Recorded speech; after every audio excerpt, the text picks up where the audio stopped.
Morning. This is Pat O'Connell calling to order the New Mexico Public Regulation Commission's open meeting on Thursday, May 30th. It's roughly 10 a.m. in the morning. Could you please call the roll, Mr. Cameron? Commissioner Ellison. Present. Commissioner Aguilera. President. Commissioner O'Connell. Present. All commissioners are present. You have a quorum, Mr. Chair. Great, thank you. So we'll start the meeting with the Pledge of Allegiance.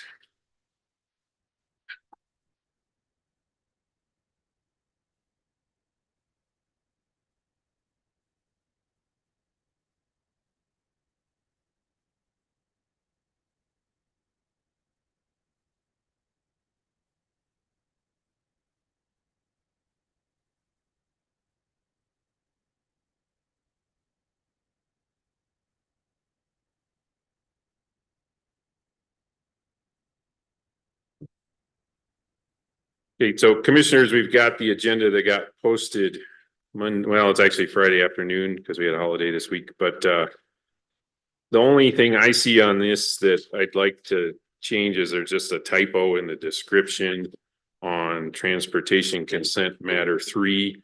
The case number is 289, but the descriptor is TRR instead of TREN. So I just wanted to make that change for nitpickiness. Are there any other changes to the agenda?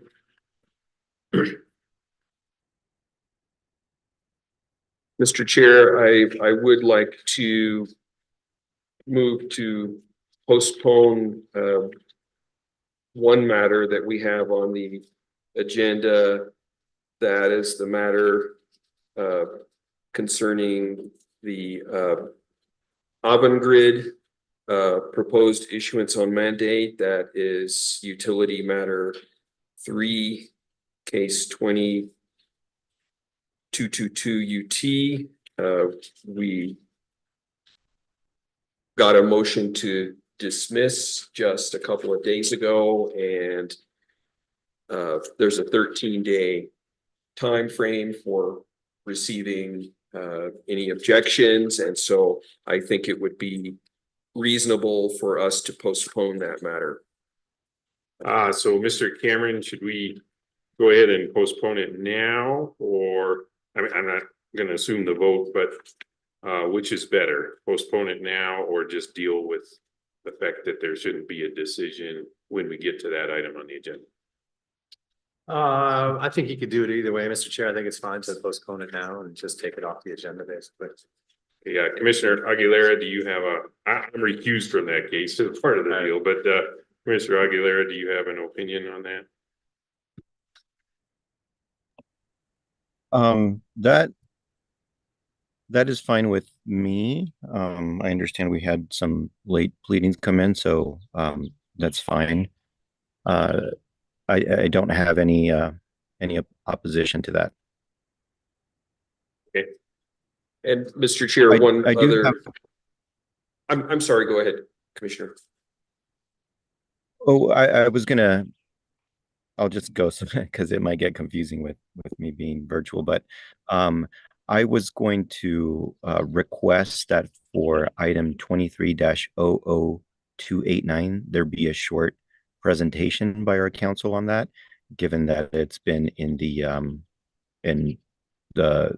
print news a couple of times. So I just wanted to highlight it. So that's when we get to the consent agenda, have a presentation on that one item, or do you want to pull it off of consent? Pull it off of consent into regular, or we can discuss it with consent, but I was thinking that just moving it to regular would be okay. More than normal practice. Yeah, I agree with that. I assumed confusion where there wasn't. Okay, and then Commissioner Ellison, you had another. Yes, one other comment. When we get to the P&M resource case, which is number 223-053. I would like to ask to go into closed session to deliberate, and I will make that motion when we get to that item. Okay, so that's not a change to the agenda. That's correct. Okay. So then I will move that we approve the agenda. We're gonna move transportation matter 3 off of consent, and it'll become the first item on regular action. And then we will postpone action on case number 20-00222 UT. I second. Mr. Cameron? Mr. Chair, to clarify, we also, there was the typo in that same. That's right. The first item on transportation regular action, the case numbers 23-00289-TR-R.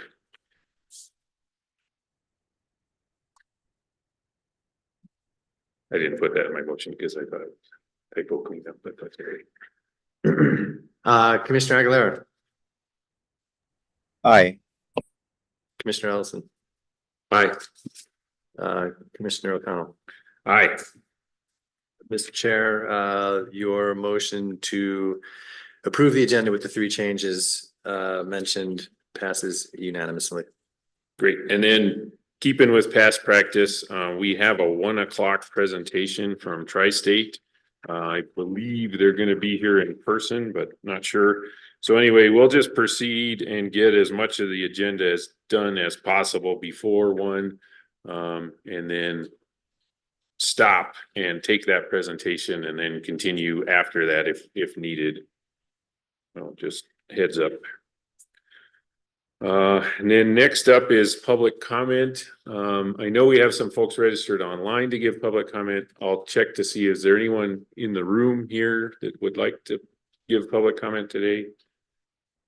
Okay, so seeing none, I'm gonna turn the meeting over to Mr. Rodriguez. If you could please facilitate the public comments that we have online. Yes, Mr. Chair, we do have 3 individuals signed up. Steve Fishman, go ahead. Hello, can you hear me? Can you hear me? Yes, I can. Okay, terrific. Should I begin? Yeah, please do. And then something I forgot to mention is, again, we've got this presentation at 1. We've got a fairly lengthy agenda. So past practice has been to limit the public comments to 3 minutes. So if you could stay within that, that'd be great. Also note that this isn't your only shot at public comment. You can provide public comment via email also, and I can promise you I will look at that. So take it away, Mr. Fishman. Terrific. And I already did submit some written public comment, and then I'll keep this really brief. This is regarding the new resource portfolio for PNM.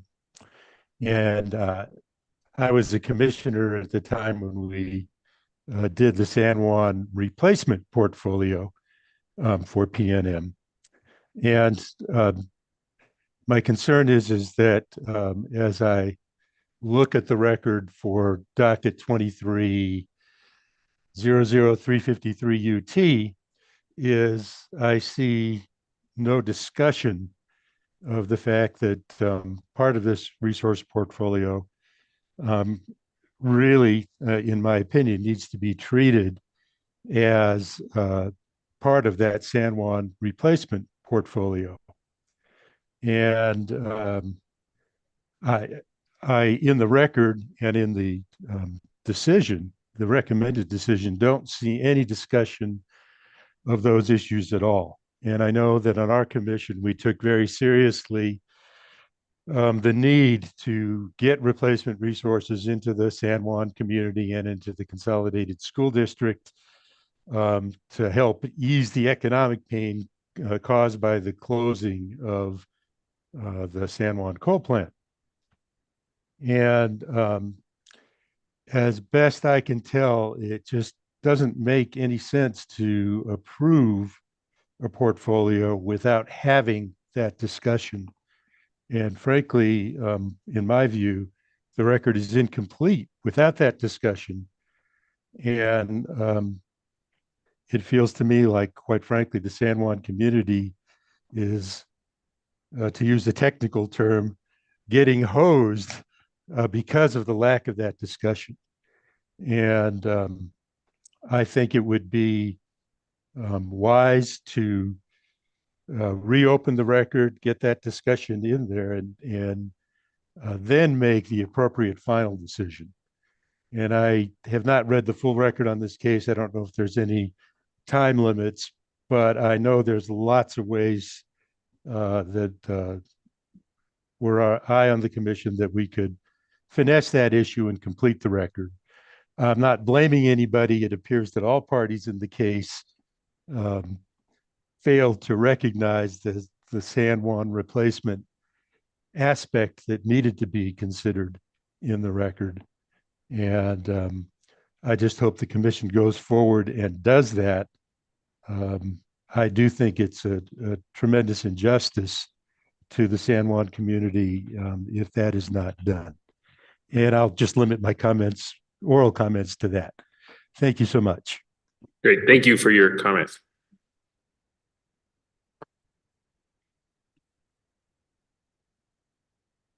Sorry. Next, Jim McKenzie. Go ahead. Good morning. Good morning, Chairman and Commissioners. My name is Jim McKenzie. I'm a co-coordinator of 350 New Mexico, an environmental organization that was very involved for a number of years in the drafting and passage of the ETA. And I'm here today to speak on the matter before the Commission 23-00353 UT. And I don't really have any technical comments, but I want to convey to the Commission our concern about the lack of replacement resources in the Central Consolidated School District. And I have had an opportunity recently to speak with a gentleman who had attended a school board meeting in the school district. And the people can report that the people in the Consolidated School District are very concerned that what they felt was commitments by the legislature to the replacement resources is not happening. Clearly, these school districts still has to service the school bonds that were they've committed to when they had the resources of the coal plant, the San Juan coal plant. And so they're I don't know if I would say hosed, but they're left high and dry right now. And I think at the very least, it would behoove PRC staff, if they haven't already, to communicate directly with the school board about addressing the realization that the PRC is in fact concerned about this and is working to address it. I don't have a recommendation at this point in terms of a remedy. That's kind of above my pay grade. It's an incredibly complicated matter. I understand that, but it does need our collective attention. Thank you. Thank you. Thank you for that comment. And next, Tom Solomon. Go ahead. Thank you. Good morning, commissioners. My name is Tom Solomon. I am the other co-coordinator of 350 New Mexico. And I was one of the original drafters, along with Senator Stewart, of what became the 2019 Energy Transition Act of the ATA. And I remember clearly that one of the negotiated agreements was that PNM, in return for very favorable bond financing provisions, was to build about 450 megawatts of replacement resources in quote, the school district in New Mexico where the abandoned facility is located, meaning the San Juan Central Consolidated School District. That language is in Senate Bill 489 in Section 3F. The intent was to keep the district's tax base somewhat whole. But in the 5 years since the ETA passed, PNM has built only 300 megawatts of that 450, with no evident plans to fulfill the remainder of their commitment. And in the current case, 23-353 UT, none of the requested 409 megawatts of renewable resources is even in San Juan County, much less in that school district. So I come before you to ask the PRC to defer approving the full set of those 400 megawatts of solar plus battery resources in that case, 23-353 UT, until PNM makes a binding commitment to rapidly build the remaining 130 megawatts in that school district and replace the canceled 130 megawatt Rockmont project. The PRC has previously ordered that this should be done in case number 19-195 UT. The commission should exercise its authority to order the completion of the replacement resources resulting from the closure of the San Juan Generating Station, and that build should be completed at least by 2027, which would be a full 5 years after that San Juan coal plant closed. I'm concerned that by approving the 409 megawatts in that case, 23-353 UT, even though they are not specifically called replacement resources, they would still replace Rockmont and all of the San Juan Generating Station's capacity, leaving cause for further delay. I understand this is a difficult request, but this is an environmental and economic justice issue for San Juan County. And if you can't grant this request, please find another way to enforce your previous order. Thank you for your time. Yeah, thank you for your comment. Mr. Chair, that's it for public comment. Okay, thank you. Okay, so next up is announcements. Do we have any announcements from Office of General Counsel? Thanks, Mr. Chair. Yeah, I'm going to turn it over to Aaron Lecoq to talk about the extern program. Good morning, commissioners. We have a total of 3 externs that are in our newly formed externship program this summer. We met one a couple weeks ago, and so I have 2 others to introduce to you today. Both of them are from the University of Texas, and hopefully they're on Zoom. Andrew, do you want to start? Yes. Great. Hello, my name is Andrew Rhodes, and I am entering my final year at Texas Law School, and I'm really fortunate to have started this internship with the New Mexico PRC this week. I have a strong interest in administrative law, and particularly energy-related administrative law, largely due to my background. In my prior career, I was a reservoir engineer in the upstream oil and gas industry for about 7.5 years. With that technical experience, this is really just a perfect fit for me for an internship. So I'm really looking forward to working with the agency and seeing and just getting great experience here. So. Thank you. Welcome to the PRC. Thank you, Andrew. And our second is Sean. Are you there? Hi, my name is Sean, and I'm a 3L at the University of Texas School of Law, and I'm from Minnesota. And before I started law school, I was in the Navy for 6 years, and I started undergraduate after that. And I'm looking forward to serving the public, and I'm just really excited to get experience in this internship. Again, also welcome aboard. And as I told your colleague at the last meeting, I think you've got a great mentor here too. So looking forward to what you can contribute here, and hopefully you learn a lot working with us. Thank you. Thank you, Aaron. Thank you, Commissioner. Anything else from OGC? No, Mr. Chair, thank you. Next on announcements is commissioners. I like to announce any hearings we've got coming up between now and our next open meeting, and there is one. They're Monday. It's the beginning of next week on the 3rd, we're gonna have a special open meeting. And the agenda for the special open meeting is a hearing for the case 23-00022 UT. So if you're interested in that case, we'll be starting at 9 a.m. on Monday. And then also our next open meeting is worthy of its own announcement. We're not going to be here. We're going to be in Hobbs. So part of the mission of the agency is to help demystify the process. We serve all of New Mexico, so we're making an effort to get out outside of Santa Fe. And so we will have a full open meeting in 2 weeks in Hobbs, and looking forward to seeing everybody who can be there at that location.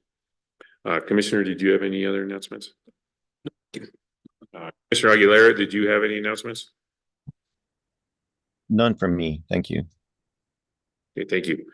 Next up, we also have added a new employee to our ranks, and so invite our Chief of Staff, Joya Corey, to introduce that. Good morning, Commissioners. It's my pleasure to introduce Katrina Smedley, a new member of our HR team. She joins us from the State Treasurer's Office, and I see that she is online. So hi, Katrina, you want to introduce yourself? Yes, good morning, Chair, Commissioners. My name is Katrina Smedley. I have been part of state government for well over 10 years. I started with Sandoval County and have worked my way towards the state. I'm really excited to be here and look forward to working with everyone here at PRC. Great, thank you, and welcome aboard. Thank you. So next up on agenda is we've got 2 sets of prior meeting minutes. Commissioners, did you have any changes you'd like to see, or entertaining a motion to approve as is?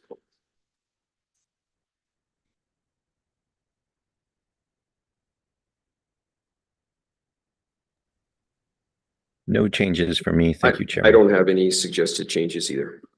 Okay, then I will move to approve the minutes for the May 2nd, 2024 regular open meeting and the May 17th, 2024 special open meeting. I second. Commissioner Aguilera?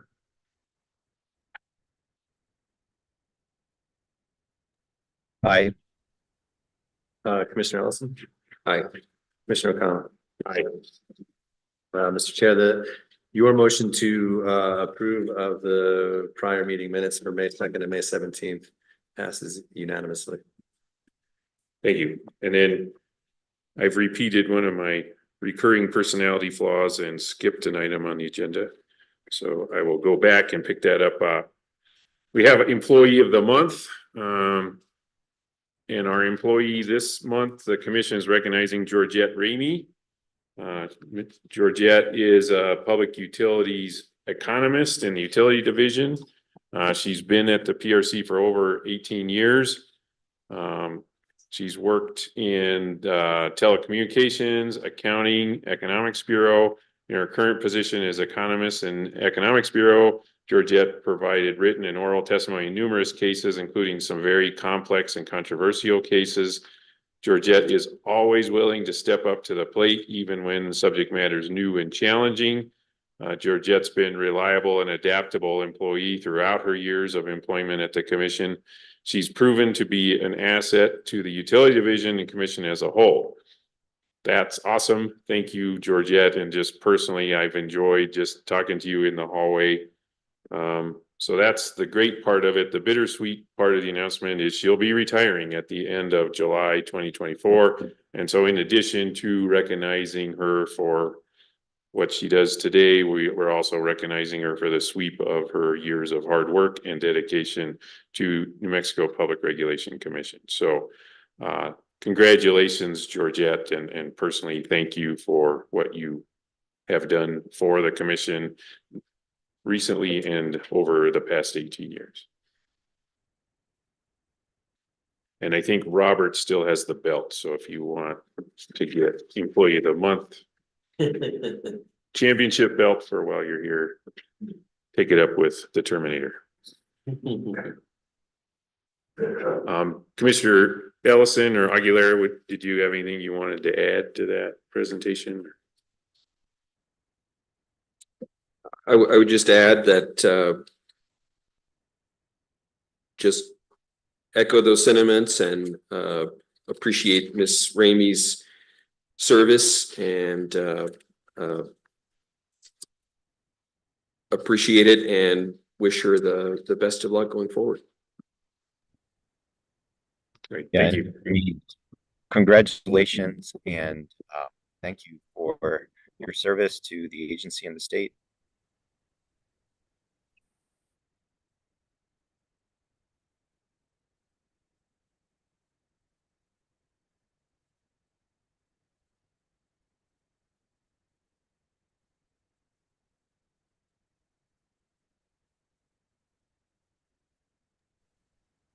Chairman, if you're speaking, I cannot hear you.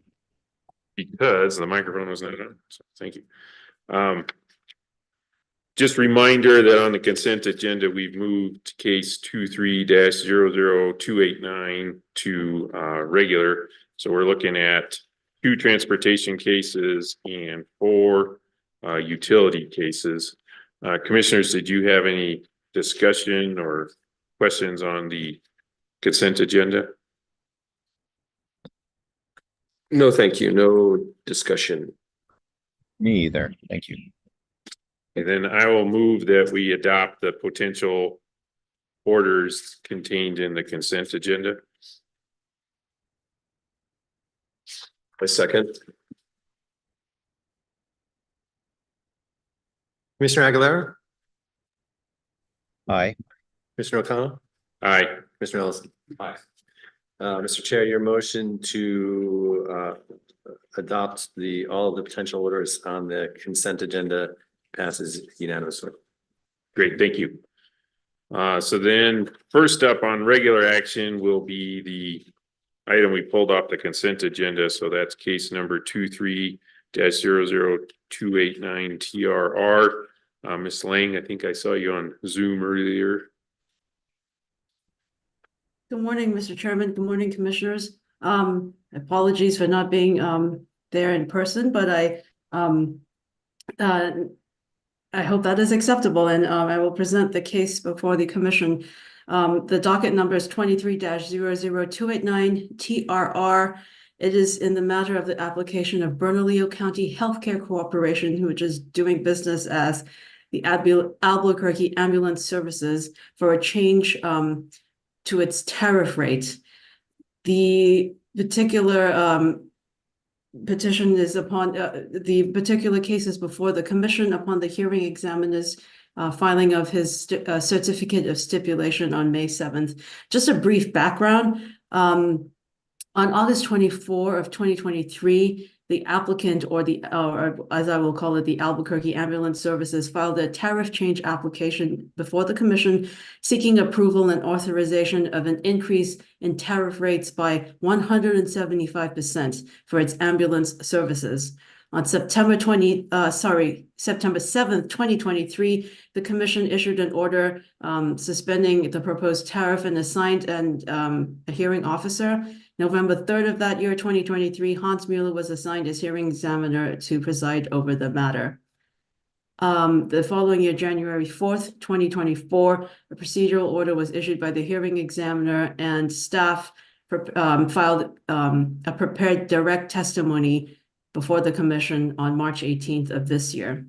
April 11th, parties in the matter filed a stipulated resolution of all issues presented before the Commission. This stipulation seeks a 65% increase in tariff rates and a 15% increase on mileage rates. On April 15th, a public hearing was held via Zoom to review the terms of this proposed settlement. April 16th, the hearing examiner issued an order stating brief deadlines and required parties to file responses and/or exceptions to the stipulation and to outline any potential issues. This is as provided by the New Mexico Administrative Code Rule 1.2.2.20A 5B. This rule provides that parties may file exceptions to the settlement stipulations within 10 days after the settlement stipulation is certified by the commission. On May 7th, this certification was filed by the hearing examiner. And just for to note, no exceptions to the settlement stipulation were filed within those 10 days or any period thereafter. Just to briefly go over the what the certification of the stipulation contained, it states that serious bargaining between the parties had resulted in the stipulated rate increase of 65%, which is a significant downward shift from the originally applied 175%. It also additionally states that the stipulated rate agreed to by the parties achieves a reasonable change in rates for legitimate reasons to compensate for increases in costs and inflation that have occurred during the last 10 years. Further, it also affirmed that the certification that the stipulation is in the public interest and result in fair, just, and reasonable rates. Accordingly, the hearing examiner certified the settlement stipulation to the commission for its review. The Office of General Counsel has drafted an order for the commission accepting the hearing examiner's certification and also of the stipulated rate increase of 65% for tariffs and 50% for mileage. And I'm available to answer any questions. Thank you for that presentation. Commissioners, do we have any questions or discussion? Chair, I don't have any questions. I thank Ms. Lane for the presentation. Like I said, I just wanted to make sure that we highlight this because I had seen a couple articles about this case, and so it appears to be of interest, and so I appreciate the presentation. Thank you. Yeah, thank you for that, Commissioner Aguilera. And then I've read the record in this case, including the hearing transcript, and understand where we are, and I'm in favor of approving the potential order.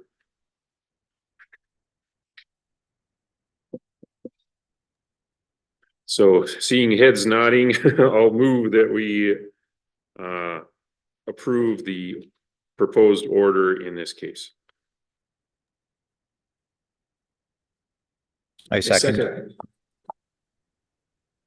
Dueling seconds. I'm going to give Commissioner Aguilera the benefit of the time lag because he's on Zoom, right? That makes sense. Commissioner Allison. Aye. Commissioner Aguilera. Aye. Commissioner O'Connell. Aye. The motion to approve the proposed order in 23-00289-TRR passes unanimously, Mr. Chair. Birds may not be real, but latency is, right?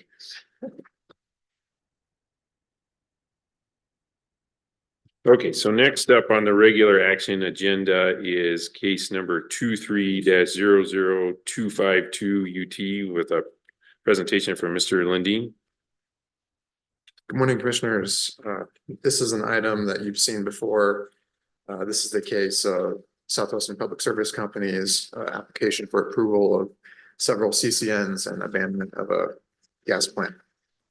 This item was first presented to you and discussed the May 16th open meeting. At that open meeting, it was determined that the commission needed more time to issue a bench request and deferred this matter to today. That bench request was issued last week and responses were received on Friday. So today we're moving forward with the order that was presented to you at the May 16th open meeting as the alternative order of Commissioner Ellison, which is now the only order that I'm presenting for your approval today.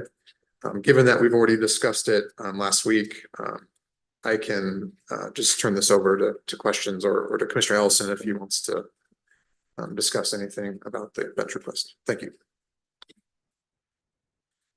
Thank you. Commissioners, do you have any questions or discussion on this? I would like to make a few comments, Mr. Chair, on this case. I appreciate SPS's quick response to the bench request. I did receive the materials for in-camera review. I have had an initial conversation with the hearing examiners expressing my view that I believe that confidential information should be submitted and made available so that the commission can review it if the members so choose. I understand that in pre-COVID days, when everything was in paper form, that the unredacted version of documents would be submitted on a routine basis, and that's something that we've lost when we've transitioned to all electronic. We right now don't have an electronic system that would allow for the submission of the confidential version of the documents that could be accessed by only certain people. And so I think that is a shortcoming that that we can think about how to correct in the future. A few comments about the case itself. I compare the independent evaluator report in this SPS resource case with the one in the PNM case that we have before us today. And I found it odd that the SPS independent evaluator report didn't discuss the actual bid outcome. That report talked about the process, the bidding process, but there was no analysis or discussion of the bids that were selected, why they were selected, and the process, for choosing them.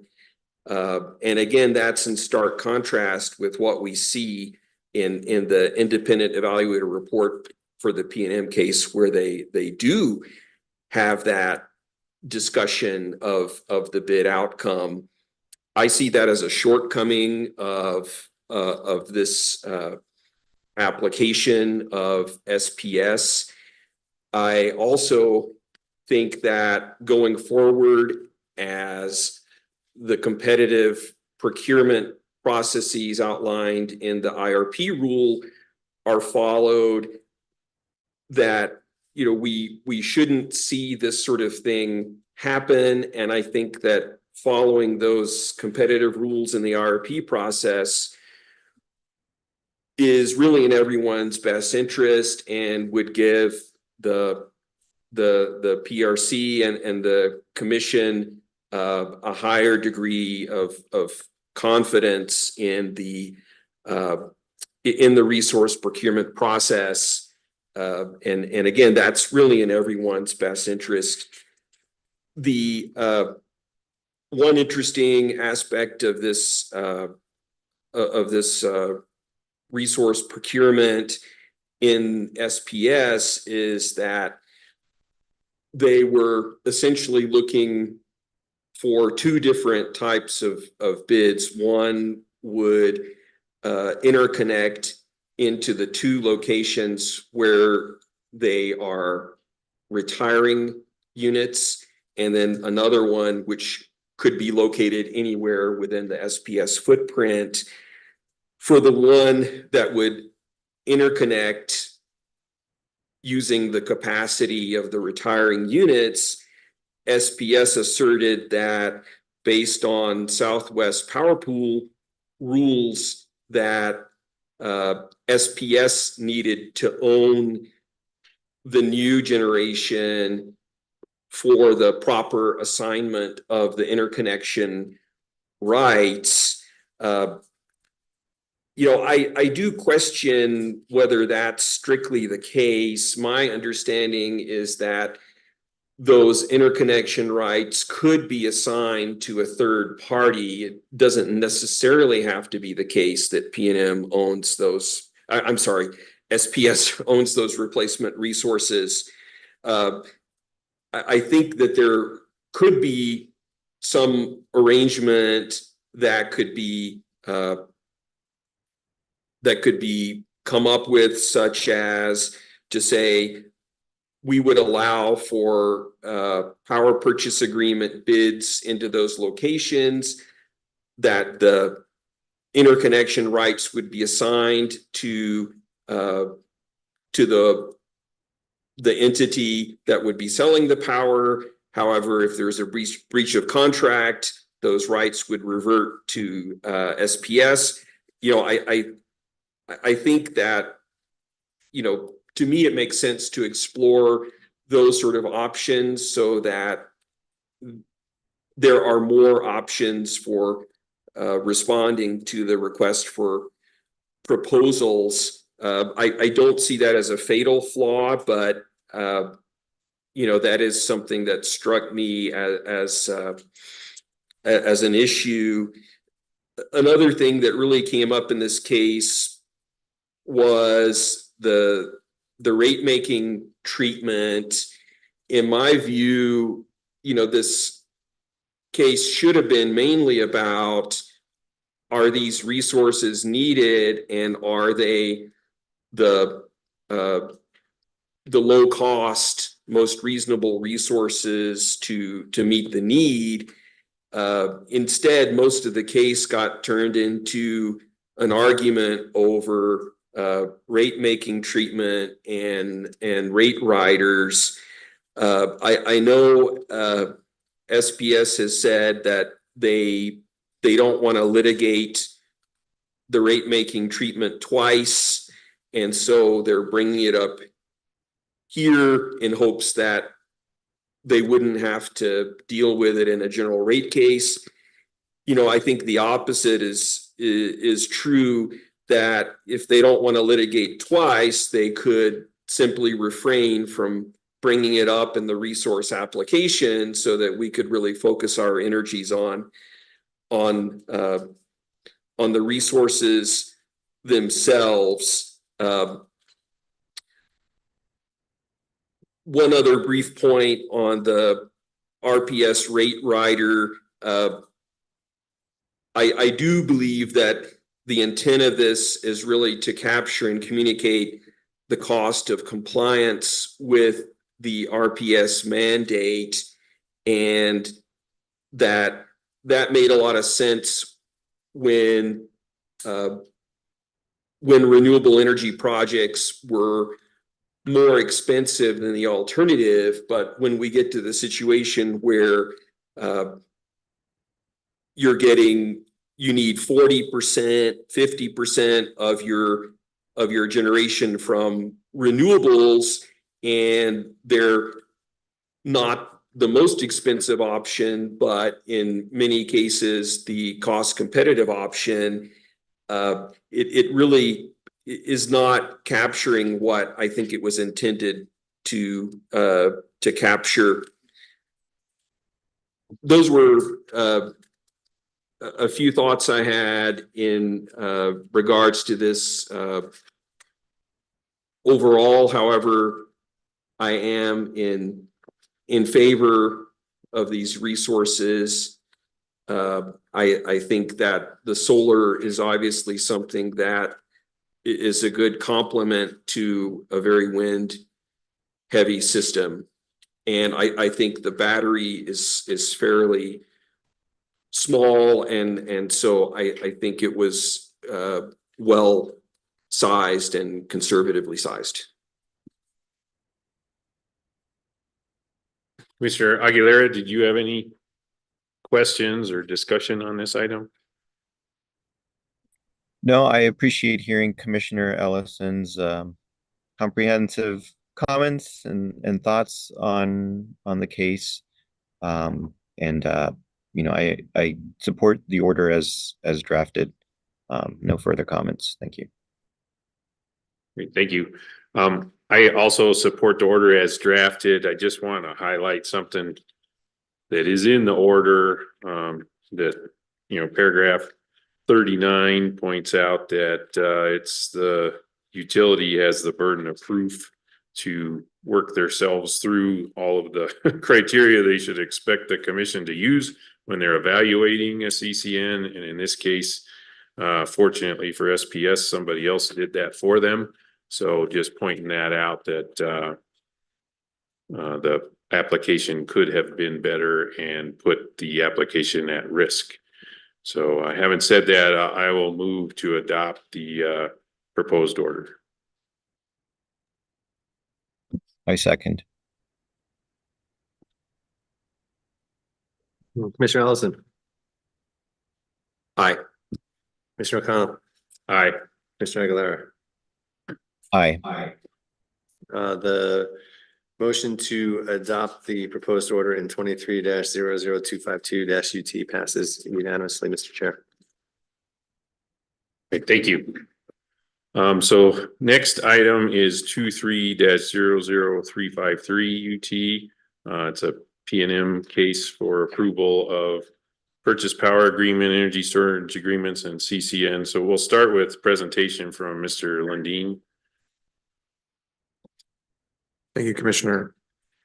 I'm presenting to you today a proposed final order that would adopt the recommended decision issued by presiding officer Hans Muller. The final order addresses exceptions of the parties filed by the Water Utility Authority, the Affordable Reliable Energy Alliance, NMPRC, which I forget which the acronym stands for, I'm sorry, and Utility Division staff. Additionally, the final order clarifies some of our CCN review standards, and it addresses the topic of the Rockmont project. However, the final order would adopt the RD largely in full with some very minor deviations. Additionally, in the last few days, I've been working with Commissioner Ellison on developing an alternative final order, which was shared with you yesterday. The alternative final order would also adopt the recommended decision largely, but it would deviate in certain ways. It would include an additional condition that, if fulfilled, would require PNM to reevaluate its energy storage agreements with the third-party contracting. And let's see. I believe that's the main difference. Additionally, the alternative final order would address an issue concerning loss of load expectancy and whether or not the commission is approving a certain level of LOLE for PNM. Otherwise, the final order, draft final order is fairly straightforward, and the alternative is for your consideration as well. And I stand for questions, and I know that Commissioner Ellison had mentioned potentially going into closed session, so I'll lay that out there for a reminder. Thank you. Thank you. Commissioners, I guess we'll start with you, Commissioner Ellison. Yes, I would like to move that that we go into closed session to deliberate on legal issues regarding the certificate for convenience and necessity standards in section 6291D, and to discuss issues around ensuring that the final order is restricted to litigated issues only.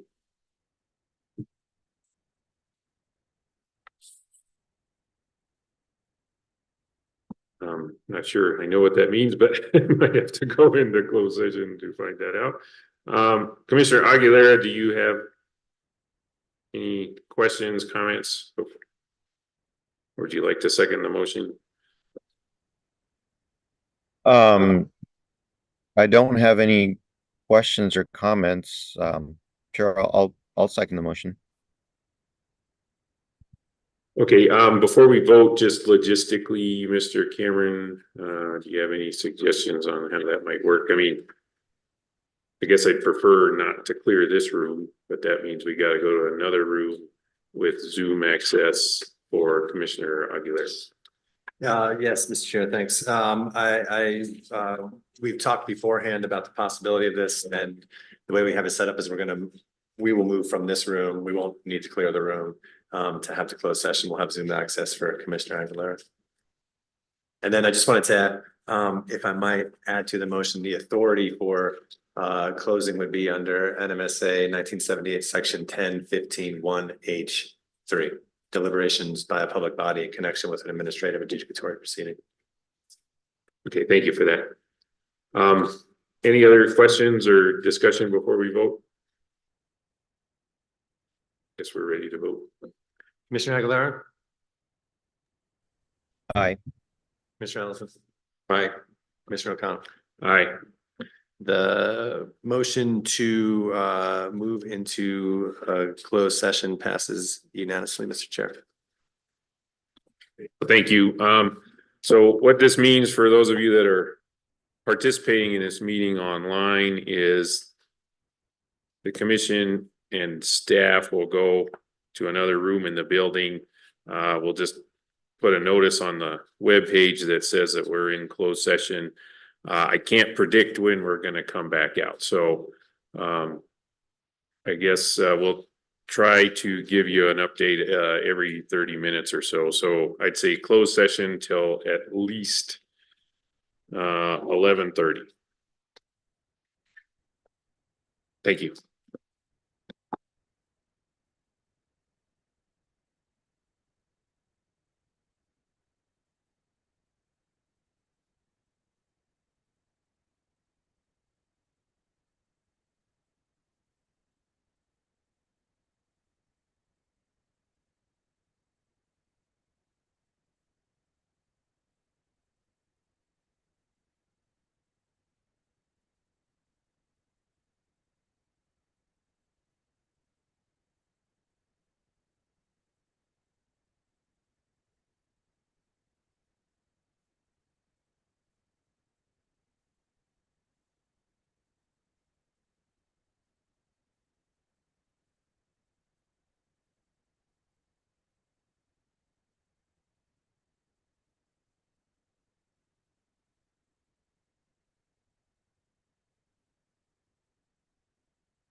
All right, we're back. Just review of where we're at on the agenda. We are discussing a utility case.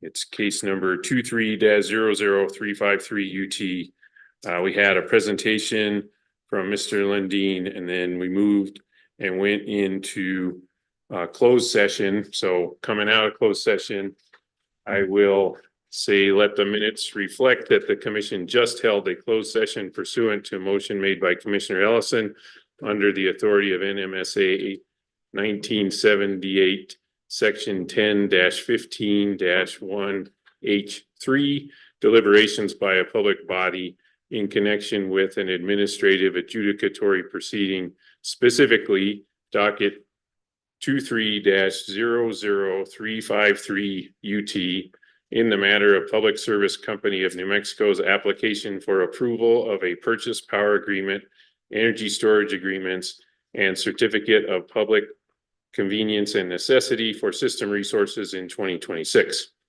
I affirm for the record that the matters discussed in the closed session were limited only to those specified in the motion, and I further affirm that no final actions were taken.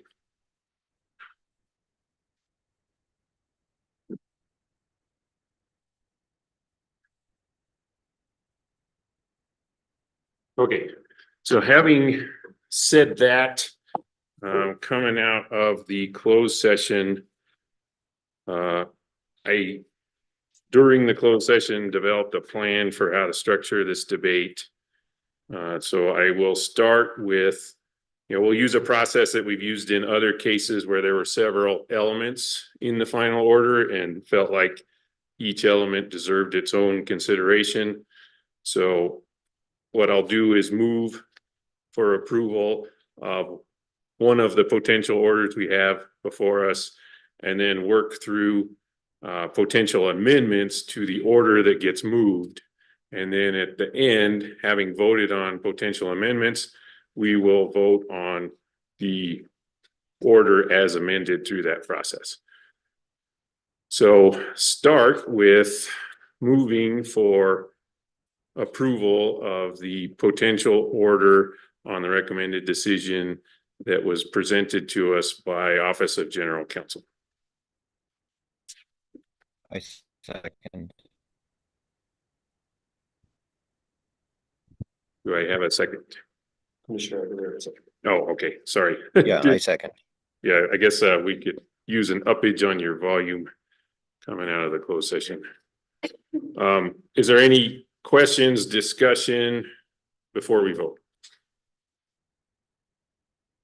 Yes, I think we should be voting on it as amended, and we should discuss the particular items that are on the table for possible amendment. Okay, so with that suggestion, I'll suspend voting on that motion. Let's start working through topics to discuss. Just the headline, and I'll let Commissioner Ellison describe this better, but the CCN standard has a different deadline for approval than the PPAs do. So having a discussion on whether the approval of the CCN resource should be included in the potential, in the amended final order today is what I propose we do next.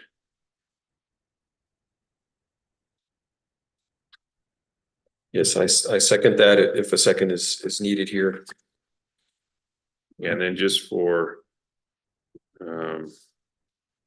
clarity for folks watching, that's a Sandia storage project, is a CCN for a 60 megawatt 4-hour lithium ion battery to be located near Sandia substation in Albuquerque. So having said that, I'll go ahead and let Commissioner Ellison lead the discussion on that topic. Thank you, Mr. Chair. Back in our order of November 30th of last year, we set some deadlines in this case. We said that we would decide the the power purchase agreement and the energy storage agreements by the 31st of May. And given that the certificate for public convenience and necessity has a different statutory time frame, we said that we would decide that by July 25th of this year. My proposal is that we do just that in this case, and today decide the power purchase agreement and the energy storage agreements, and defer a decision on the Sandia storage facility, which would be a company-owned facility. My really logic here is that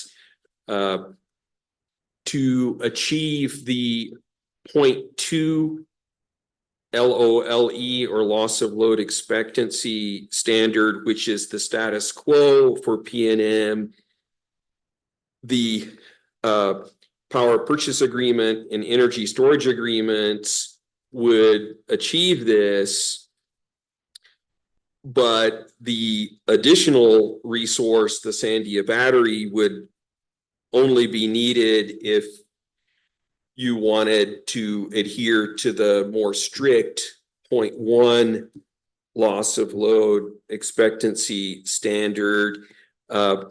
In my view, this is never really an issue that the commission has discussed or made, or certainly made a determination on. I think that we would benefit from having that discussion before making a decision in this case. And, you know, I can talk some more about that loss of load expectancy standard that PNM has asserted that it would like to move to the 0.1. But again, that is not something we've really discussed at the commission. EPE currently has a 0.2 LOLE standard, and they've said they intend to move to the 0.1 in 2030. Southwestern Public Service is a different case entirely because it's part of an RTO and needs to adhere to those RTO standards. So the two utilities that are comparable, that are not in a regional transmission organization, EPE and PNM, I think are what we're really looking at here. So PNM would be moving more aggressively than EPE to this standard, this new standard. You know, I think we can see that under the 0.2 loss of load standard, we seem to be doing okay. The world hasn't come to an end at a 0.2 LOLE standard. So in my view, you know, there really hasn't been a sufficient discussion of this. And that's why I would prefer that we defer our decision on the Sandia storage facility. Okay, thank you for that. Perhaps I took these issues out of order. Is the only concern with the CCN approval the LOLE? Well, I do believe that, you know, the CCN, you know, given the other resources, the power purchase agreement, energy storage agreements, that the only reason you'd need that Sandia facility is if you wanted to attain that new and higher standard. Okay, so thank you for that. Let's go ahead and talk about LOLE first then. I agree that the commission hasn't set an LOLE standard. I also know that in the context of this filing, PNM's doing a lot of things that affect LOLE, participation in RAP, the IRP, the participation in regional markets may have an impact on resource sufficiency. So that's not exactly LOLE, but also affects their showing that they have a reliable system. So indirectly is LOLE. So anyway, I personally don't have a problem with adding a provision to the final order, similar to what's in the draft of the alternate order that you provided last night that just says we're not deciding LOLE in this case. Commissioner Aguilera, I'm going to try to go slow and make sure you've got time and space to chime in. So floor is yours.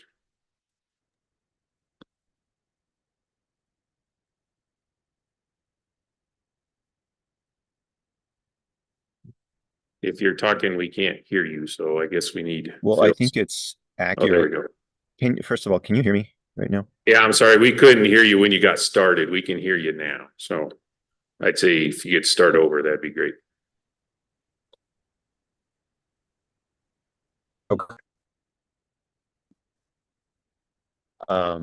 Sorry for my poor interconnection currently, but I think it's accurate to state that the commission is not approving any reserve margin, including a 1 in 10 LOLE. And I of delaying a decision because I exactly for what I said, you know, what we're looking at right now is that CCN and not the reserve margin that PNM may or may not be implementing. And I think that if the commission wants to consider whether to set a reserve margin, I'm not sure that I would be supportive of that, but I'm, you know, just I think it is a possibility that the commission might want to do that. I think that would be the appropriate forum to consider this, as I don't think we're making any decisions with regard to LOLE in this order. Yeah, thank you for that. So based on that, I will move the first amendment to the order proposed by OGC to be inclusion of the loss of load expectancy section in the alternate order. I think that language. Oh, go ahead. Go ahead. Well, I was just going to say, I think that language is more than I would include. I would be fine including an explicit statement that says that you know, even in a footnote or wherever our council might think it's appropriate to state that we are not deciding or approving a 1 in 10 loss of load for PNM, but I'm not sure that that decision, given that I believe is beyond the scope of this order, requires its own. Okay, so then would it be better just to take what's in there and boil it down to just this one sentence? The commission finds that LOLE issue is not decided in this case. Yes, that is what.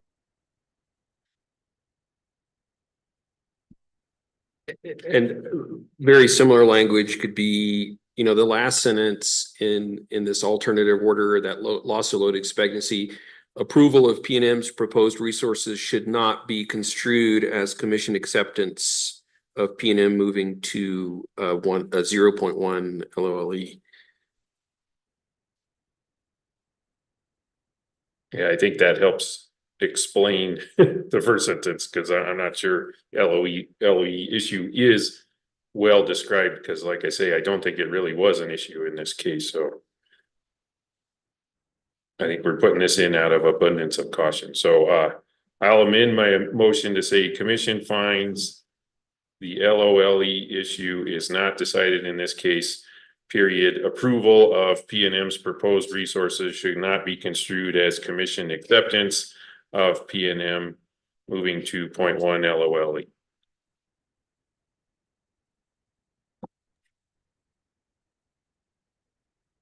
And where would that appear in the order? It would come just before findings and conclusions.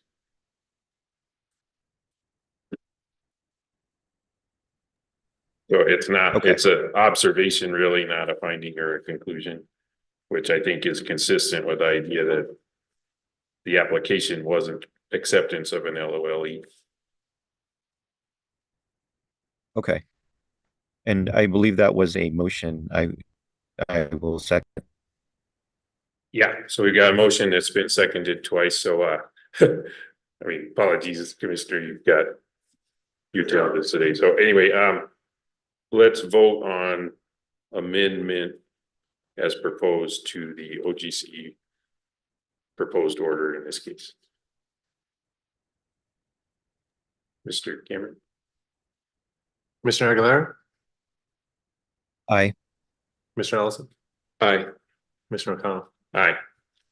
The motion to adopt amendment 1 to the order passes unanimously, Mr. Chair. Great, thank you. All right, so then let's go back to the CCN issue. So again, my summary, and feel free to correct and improve the summary, Commissioner Ellison, is just whether approval of P&M's proposed Sandia storage project should be included in the final order today or not. Yes, that is my question. Okay, so I heard your discussion of this, and I've got a couple questions. Is how do you isolate Sandia storage project, which is a 60 megawatt battery, from the ESA for Route 66, which is a 50 megawatt battery?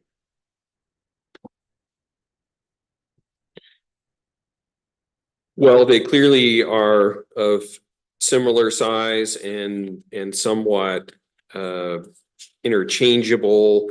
My understanding was that the energy storage agreement for the Route 66 battery would result in somewhat lower cost to the ratepayer than the Sandia battery, just based on the information in the record. Yeah, thank you for that. And then where I'm at is I'm not in support of peeling the CCN out of this case for a couple of principles that are just based on my personal experience. One is P&M's customers are served by a portfolio of resources, so it's better to look at resources as a portfolio, and this was proposed by the applicant as portfolio. I believe applicants have some rights. So I think it's important to look at the application as proposed.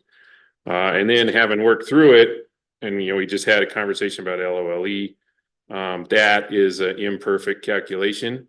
So we're in a world where it's clear that macro, if you read the NERC reports and the WEC reports, more capacity is needed. You look at what's going on with our local utilities, more capacity is needed.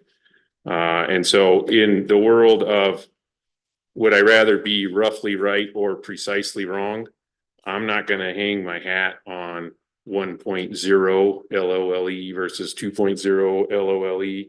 And so I am not in favor of peeling the CCN proposal for Sandia project out of the proposed order today. And Commissioner Aguilera, do you have any thoughts on that? I agree with you Chairman, I am not in favor either. You know, I think we're, I don't think it's as easy as picking an LOLE here. I think that conversation is going to be something that needs a lot of thought. I think the grid is becoming a lot more complex, especially as we continue to add intermittent resources. And I am not convinced that the status quo is sufficient. I think that it's more likely that more reserves are needed to fill in the gaps as we continue to install more intermittent resources. And so I would not be in favor of removing that.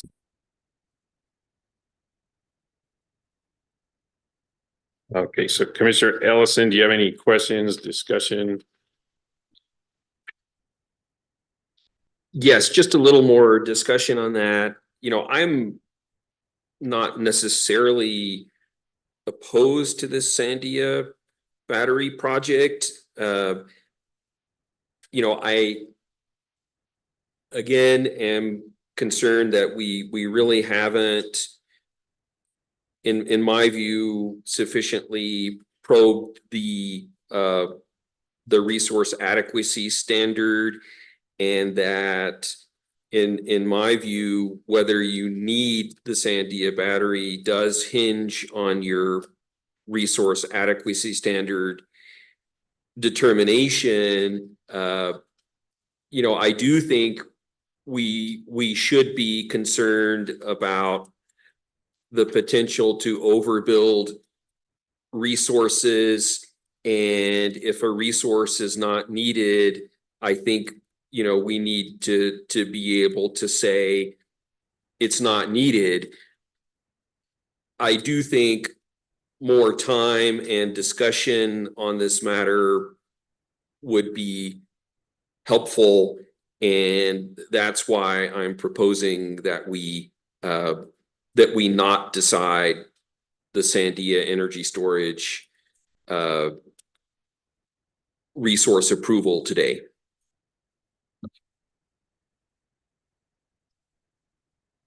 Thank you for that. I didn't hear something new, and I remain with my original position. So I'll give you the choice of how we proceed from here. Sure. I guess the last thing I wanted to say about it is I know that the primary justification for this Sandia resource is as a capacity resource, something that, you know, I didn't really see in the record was any discussion of the level of curtailment of solar resources that are expected in 2026, and how this Sandia battery resource could ameliorate that curtailment, nor, you know, any projections of energy imbalance market participation if the utility had this additional resource. Could they benefit from additional energy imbalance market purchases at favorable prices? You know, in my view, those are also relevant considerations. But, you know, I'm happy to take a vote, of which I think I know what the outcome's going to be, but happy to have that happen. Well, I just want to explore a little further. I agree that economic things and like batteries being able to reduce curtailments and using all of the portfolio to optimize customer benefit on economic basis is important. Do you put that above the potential reliability risk of being short on capacity? You know, I don't put it above it. You know, I see it as being useful information to consider in addition to, but it doesn't trump the need for reliability. However, the 0.2 standard is what we have now, and we seem to have adequate reliability.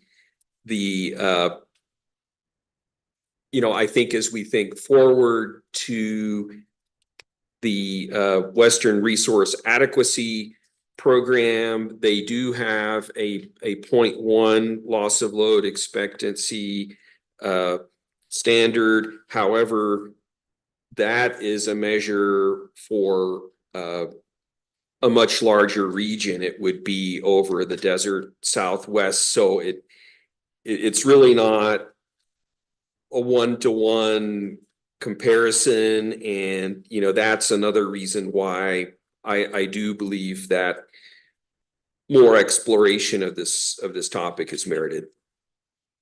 Okay, thank you. Would you like to move your issue?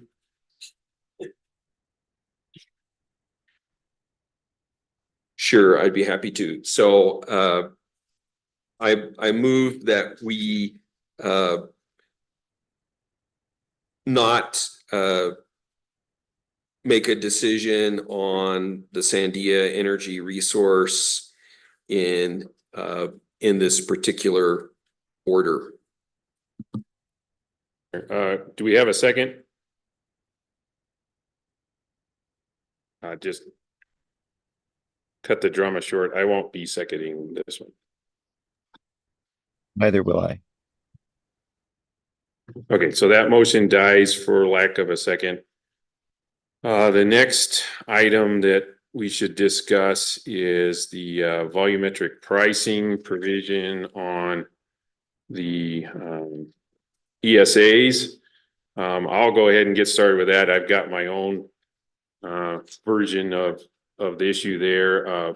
Basically, the argument is that using a volumetric pricing on a capacity resource saves customer money because it avoids imputed debt.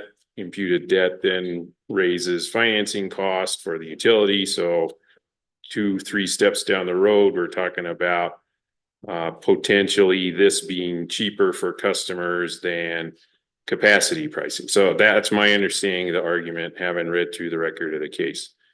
I'm very concerned that that's a solution that appeals only to accountants. So it's the kind of thing that I see happen when you've got organizations run by accountants is, hey, let's solve accounting problems with accounting solutions.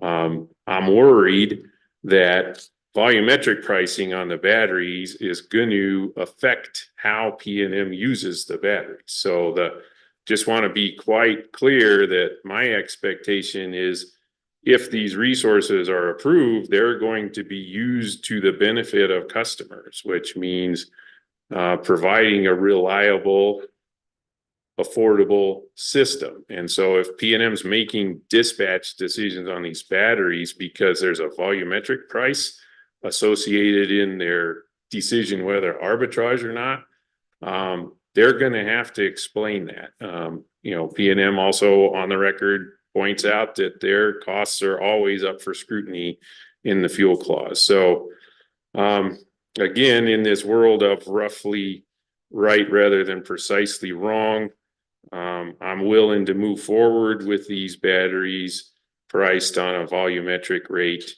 I also want to highlight NMPRC's testimony that there wasn't a good stakeholder process around how PNM was pricing these batteries. So I've got more to say about that later.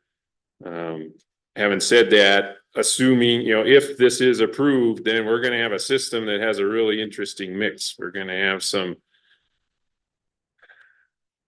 ESAs that are priced in line with industry norm, which is it's a capacity resource.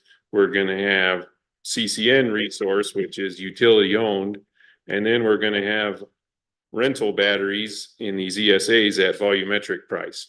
So we're going to have opportunity to look at how P&M's dispatching these batteries the same or differently depending on how they've contracted for them. So I just want to make sure P&M knows that I am not convinced that their accounting solution was in the best interests of customers in this world of we need to move forward. And if this is wrong, I'm expecting it to be on the margin. It'll be a small difference.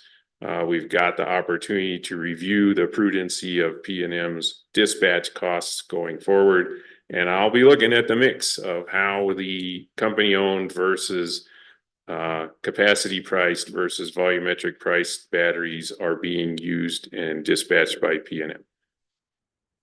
So that's my speech on volumetric pricing. I know you've got some other topics on volumetric pricing, so I'll turn the floor over to Commissioner Ellison. Thank you, Mr. Chair. You know, I would echo the sentiment that you know, it really feels like, or it's obvious that the accounting determination or accounting concerns are driving the switch from the fixed price contract to the variable. I have concerns around whether it's even going to work. Initially, I was thinking that the variable nature was depending on how often the battery is used, but in looking into the energy storage agreements, it became clear that it was tied to the solar output. And so it really has nothing to do with how the batteries are dispatched. It's a function of how much solar is produced at the associated solar plants. And so the only reason these contracts work is because it's the same entity owning the solar that, you know, would be operating the battery. And, you know, I understand that this switch to volumetric was an attempt to change the gap accounting determination so that these would not be considered debt. But in fact, I don't see how these are truly variable contracts, because as long as the solar plant is operating and is functional, you know, these are obligations going forward. And you know, if it were a function of dispatch, that would create other problems, I think. But at least P&M would be in control of how often they're being dispatched and would be in control of the payments to the batteries. But in this way, you know, P&M is not even in control of those payments. It's just a function of how much solar is being produced. So it really feels to me like an accounting gimmick that may not work. And my concern here is that these contracts were priced at a more expensive level because the resource owners are taking a risk that they didn't have to take with the fixed price contracts. What if the gap accounting treatment is such that there is imputed debt from these contracts? Well, then the ratepayer is left with more expensive contracts and no benefit on the accounting side. And so, you know, my proposal here is that we include some language in this order that that requires, if that should be the case, and the accounting treatment is not what P&M anticipates here, that they should make efforts to modify the contracts so that they would be more advantageous to the customer. Commissioner Aguilera, do you have any comments or discussion on volumetric pricing of ESAs? I think you have both raised valid and good concerns, that I was thinking about as well. I think my comments would be very similar to yours, so I won't have anything to add here. Okay, thank you. So the next step would be solutions. I am the RD and the final order adopting the RD addresses the volumetric pricing. Again, I am not convinced this is going to be the best deal in the long run. I am not in favor of prejudging what the problem will be in the future. So I am in favor of the final order as proposed by OGC. And then I also think it's potentially maybe even worse of a solution to be telling the regulated community that your contracts should be viewed as squishy. Whether you're telling the utility you should be renegotiating these, or whether the commission is ordering you to renegotiate these, I think I can understand maybe why that feels okay in the context of the final order for this one case. I think in the macro environment we're in, which is many changes are happening, and that's going to involve many contracts with many suppliers across the whole industry. I think that's a bad message for the PRC to send. So not only am I in favor of OGC's proposed final order, I'm opposed to the alternate order language around variable pricing.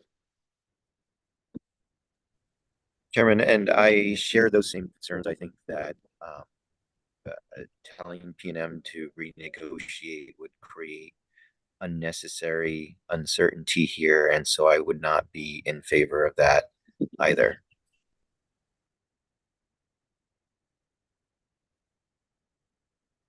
Commissioner Ellison. Well, it sounded like this is getting decided here. I would just say, my proposal is not to require PNM to renegotiate should their understanding of the accounting treatment of these contracts prove incorrect. It is to ask them to explore such a renegotiation. I do think, we should say that, we're going along with this because, you're asserting that this is going to be in the best interest of the ratepayers.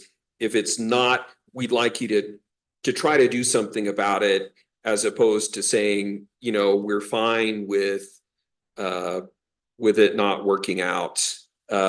So my proposal was to encourage that exploration of a contract renegotiation rather than have a fixed requirement.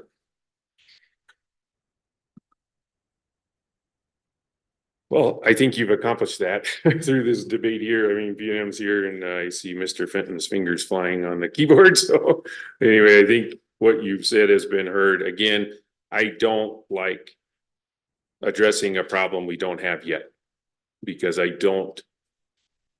think that limits the ability to come up with the best solution. So again, that's why I'm a reason not in favor of the alternate orders treatment of volumetric pricing. Okay, well, thank you. I don't think I'll be making that I will motion. One other thing that Go ahead, Commissioner Aguilera. It was a little bumpy at the start, so you started coming through clear just when you stopped talking. Yeah, I will note one additional thing that the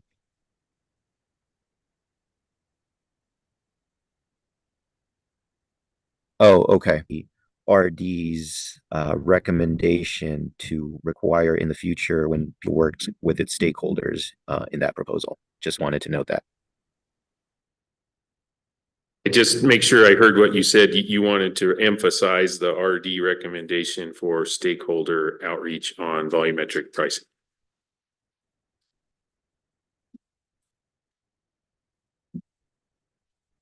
Okay, so correct. Again, okay, thank you. Commissioner Ellison, would you agree that this debate on volumetric pricing is closed, or would you like to make a motion? I think the debate will have to suffice.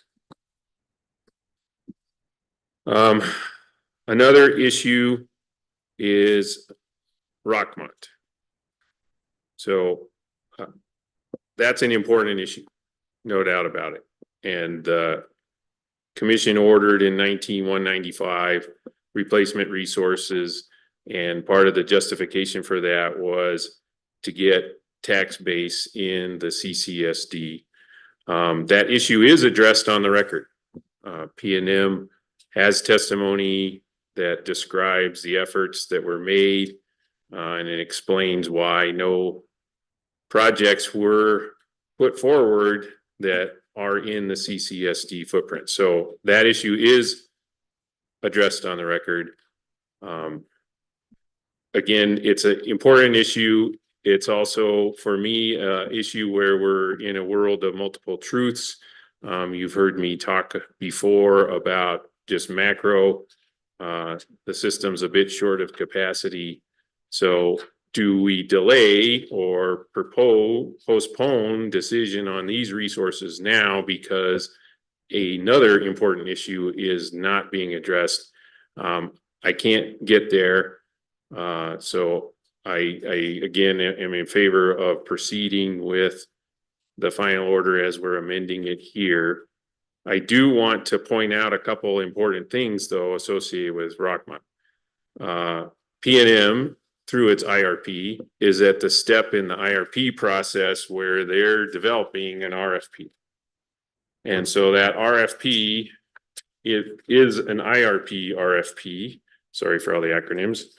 But if you'll look at the IRP rule, there is a provision in there for the utility to provide the RFP to stakeholders and for them to provide comments. So at a minimum, that is available to the members of the community who have expressed concern for Order 19195 not having been completely fulfilled. So I point that out to you. Next step was maybe you can do better than that.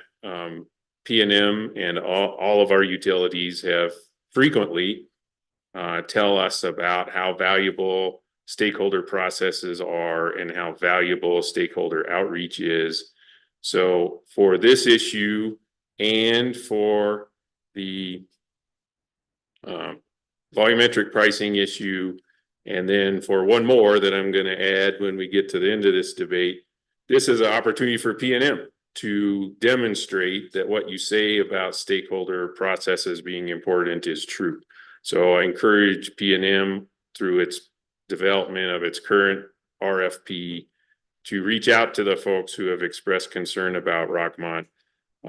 Like I say, it was addressed in the record in this case.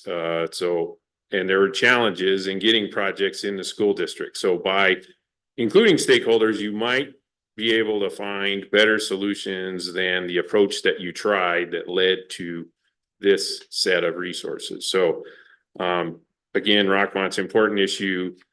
This case, moving forward with this case, does not end the need to address what was ordered in 19195 is my point of view. So commissioners, did you have any other things you'd like to discuss on the Rockmont default issue.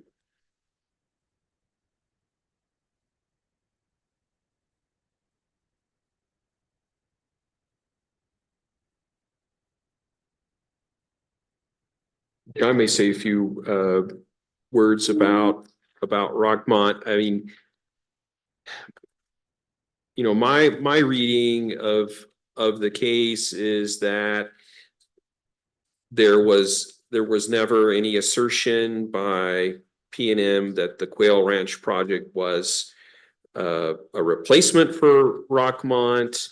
One of our staff members made a statement to that effect. However, you know, that was not something that was litigated in this case, and I don't believe that we should really make a determination one way or the other about is Quail Ranch a replacement for Rockmont, given that, you know, that was really never litigated in this case.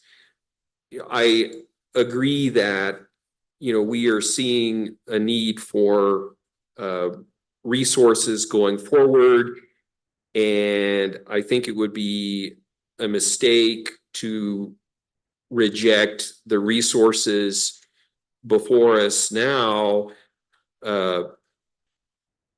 over concerns that there is not a replacement in the school district. Rejecting them or delaying this process does risk these contracts falling apart, and you know, given the timelines around the procurement process, it really leads to big questions about, will we have resource adequacy in 2026 if we do that. I do hear the concern about replacement projects in the school district. I completely agree with Commissioner O'Connell that there's not just one bite at the apple here, that a new RFP will be coming out from P&M, and I do encourage stakeholders to get involved and to say their thoughts about that RFP, and it's certainly something that we will be thinking about as well. Commissioner Aguilera? I think those comments were well said. I share similar views, and so you know, just want to jump on to the comments that you have made. Thank you. Thank you. So I'll move to the conclusion maybe of this discussion and say that is addressed in the draft final order that OGC has given us, and I think it's addressed well, and so I don't have an amendment to the final order on that topic. I also want to point out that if you're concerned about the result of 19-195, Rockmont isn't the only issue that's still hanging out there. There's also demand response. And so similar to the IRP, RFP, the commission ordered P&M to try again on demand response to fulfill that. So I would encourage stakeholders in this time that one of the hot topics is virtual power plants to engage with P&M's RFP on demand response 2, if you're interested in full realization of the commission's order in 19-195. So having said that, I'm ready to move on unless somebody does want to amend the proposed final order on that issue. Mr. Chair, I only had one further comment on this matter. there's a paragraph 43 in the order before us, which finds that the Quail Ranch does not serve as a direct replacement for Rockmont or the San Juan Generating Station resources in general. The preceding paragraph really focuses on that that it was not really a litigated issue and there's no need to make a determination. I guess I'm wondering if there's some inconsistency there. If there's no need to make a determination and we're not making a determination, paragraph 43 sounds like we're making a determination. Yeah, again, I like as drafted from OGC, and for me, it is the sentence preceding paragraph 43. Commission finds it necessary to clarify. So I think there's value in adding clarity, and then because again, where it's at in this order, it's not a finding or conclusion. I don't think we are making a determination, but I do think it's valuable to provide that clarity.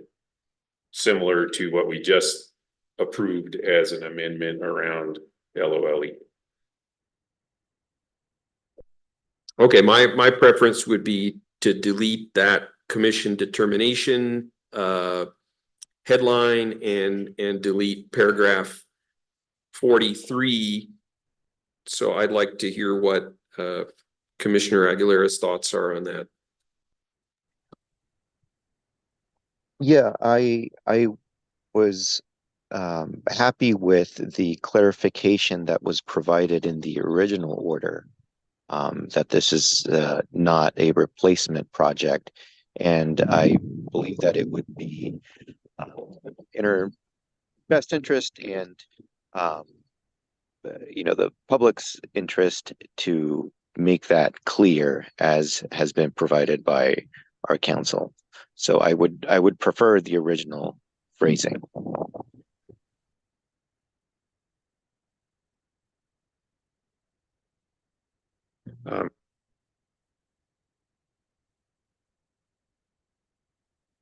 Final order that we're reviewing. I'm not a glutton for punishment today, so I don't think I'll be making that motion.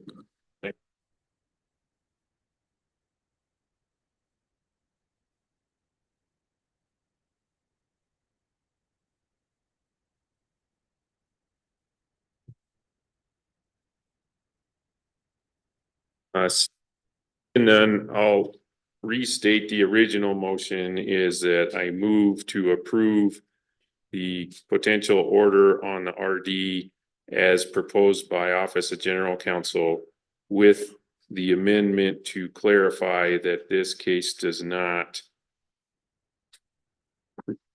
make a determination on PNM's LOLE requirement. I second. Do we have any discussion or questions before we vote on that motion? And Mr. Chair, this is the motion on adopting the order as a whole. Right, we're back to the beginning. Yes. Order, Yeah. but it has been amended to include the LOLE clarification. Okay, and I just wanted to say that I'm probably going to be voting for. Obviously, I would have preferred to have deferred a decision on the Sandia resource. However, on the balance, I do believe these resources are necessary, and so I lean more towards voting for. Thank you for that. There's one more thing I wanted to point out in this, that's in this order, and it's also frankly in the SPS order, that an issue that has come up in the PNM case is a requirement for apprenticeship programs. The order clarifies that it is Department of Workforce Solutions legal responsibility to enforce those programs. So what we're doing is telling P&M, and then frankly, that law also applies to SPS, that while you are developing these projects, you need to be providing Department of Workforce Solutions the information they need to do their job under the law. So I just wanted to point out that that's in here too. Commissioner Aguilera, do you have any questions, comments, discussions before we vote? Nothing further from me. Thank you. Mr. Cameron? Commissioner Ellison. Aye. Commissioner O'Connell. Aye. Commissioner Aguilera. Aye. The motion to adopt the OGC order with the one amendment passes unanimously, Mr. Chair. Thank you, and thank you, Mr. Lundin. Thank you. Okay, so moving through the agenda, utility matter 3 has been postponed for a future meeting. So now we're on case number 24-00028 UT, presentation by Mr. Fisk. And I think I saw him in the cool kids room.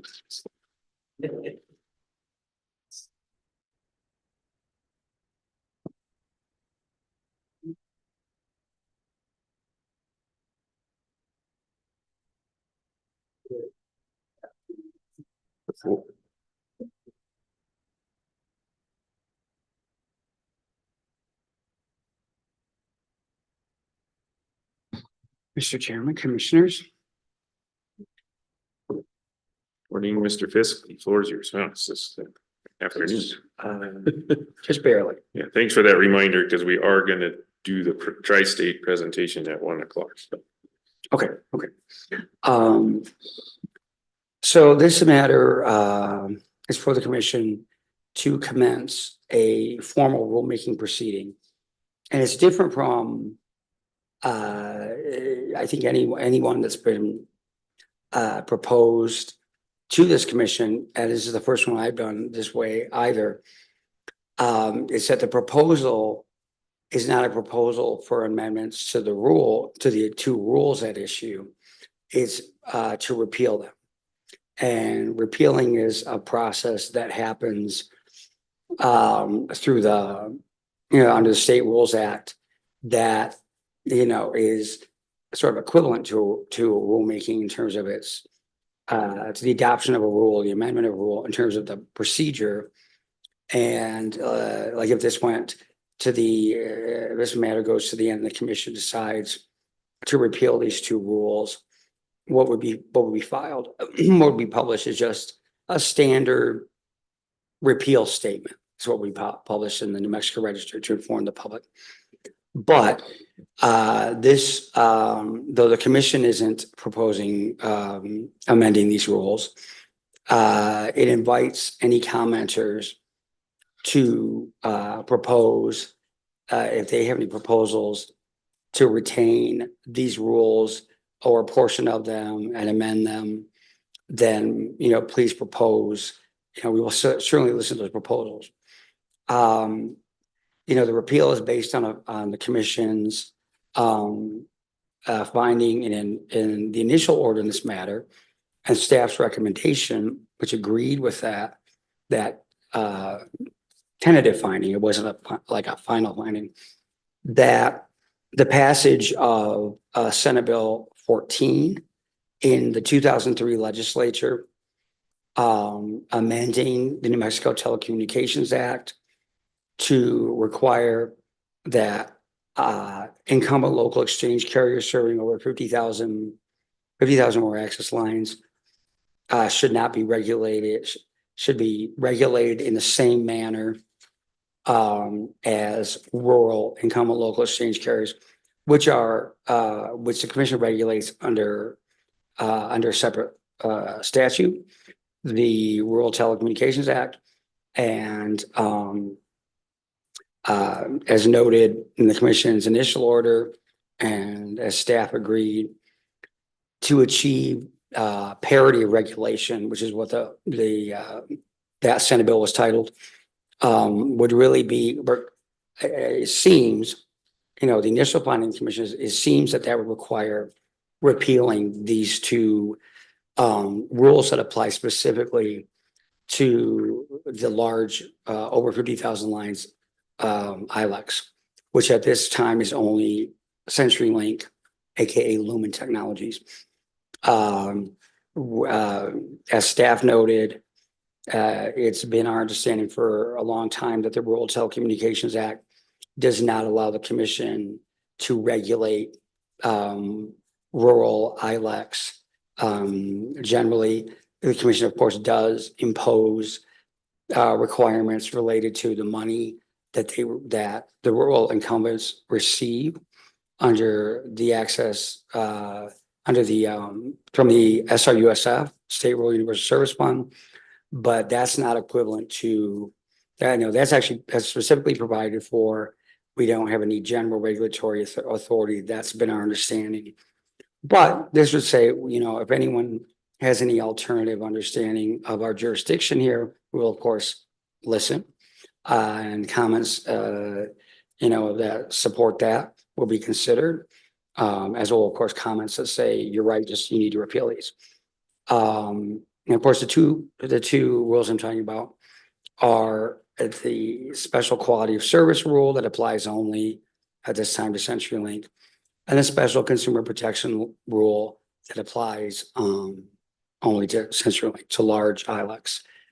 We don't have anything like that for the rural ILEX. So it appears that repeal is the way to go, but we are willing to consider other options.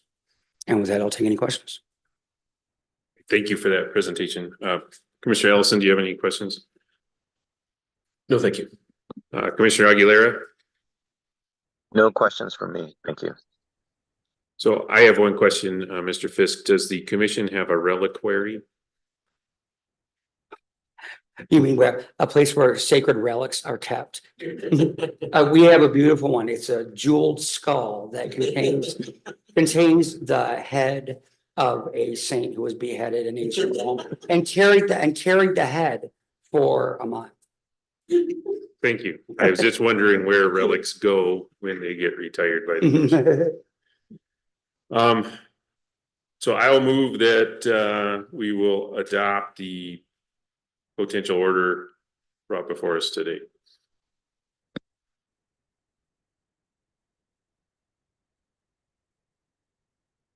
Second. Mr. Cameron? Commissioner Aguilera? Aye. Commissioner Ellison? Aye. Commissioner O'Connell? Aye. The motion to adopt the order presented presented to you today passes unanimously, Mr. Chair. Thank you. And thank you, Mr. Fisk, Thank for you, your Chairman. impromptu graphic description. Well, I say you started it. Oh, it's my fault. Okay, so we're schedule-wise. Okay, I think we'll proceed with the next case. It's my understanding that Mr. Cameron is filling in for Mr. Martinez, Guy Martinez today, and so floor is yours on the case regarding NMGC's IRP. Thank you, Mr. Chair. This is Alejandro's case. I took it from him at the last minute. He had an emergency. Hopefully everything's okay. I over the past week or two have been in contact with him quite a bit. I've followed the emails. I know he's explained this pretty well to you, so I'm not going to go into a lot of detail here other than to just kind of set this case up so that the public knows exactly what we're talking about. It's a potential new docket number for New Mexico Gas Company's IRP filing. They filed it on April 16th. WRA filed a protest to the IRP on May 16th. CCAE filed a concurrence to WRA's protest. And that filing of the protest triggered a duty under the rule whereby the commission can decide to not accept the IRP if a protest is filed that demonstrates to your reasonable satisfaction that a hearing is necessary. As you know, if you do nothing within 45 days, then the filing is considered to be accepted. That 45 days runs tomorrow. So that's why this is in front of you today on kind of a pretty quick schedule. And the order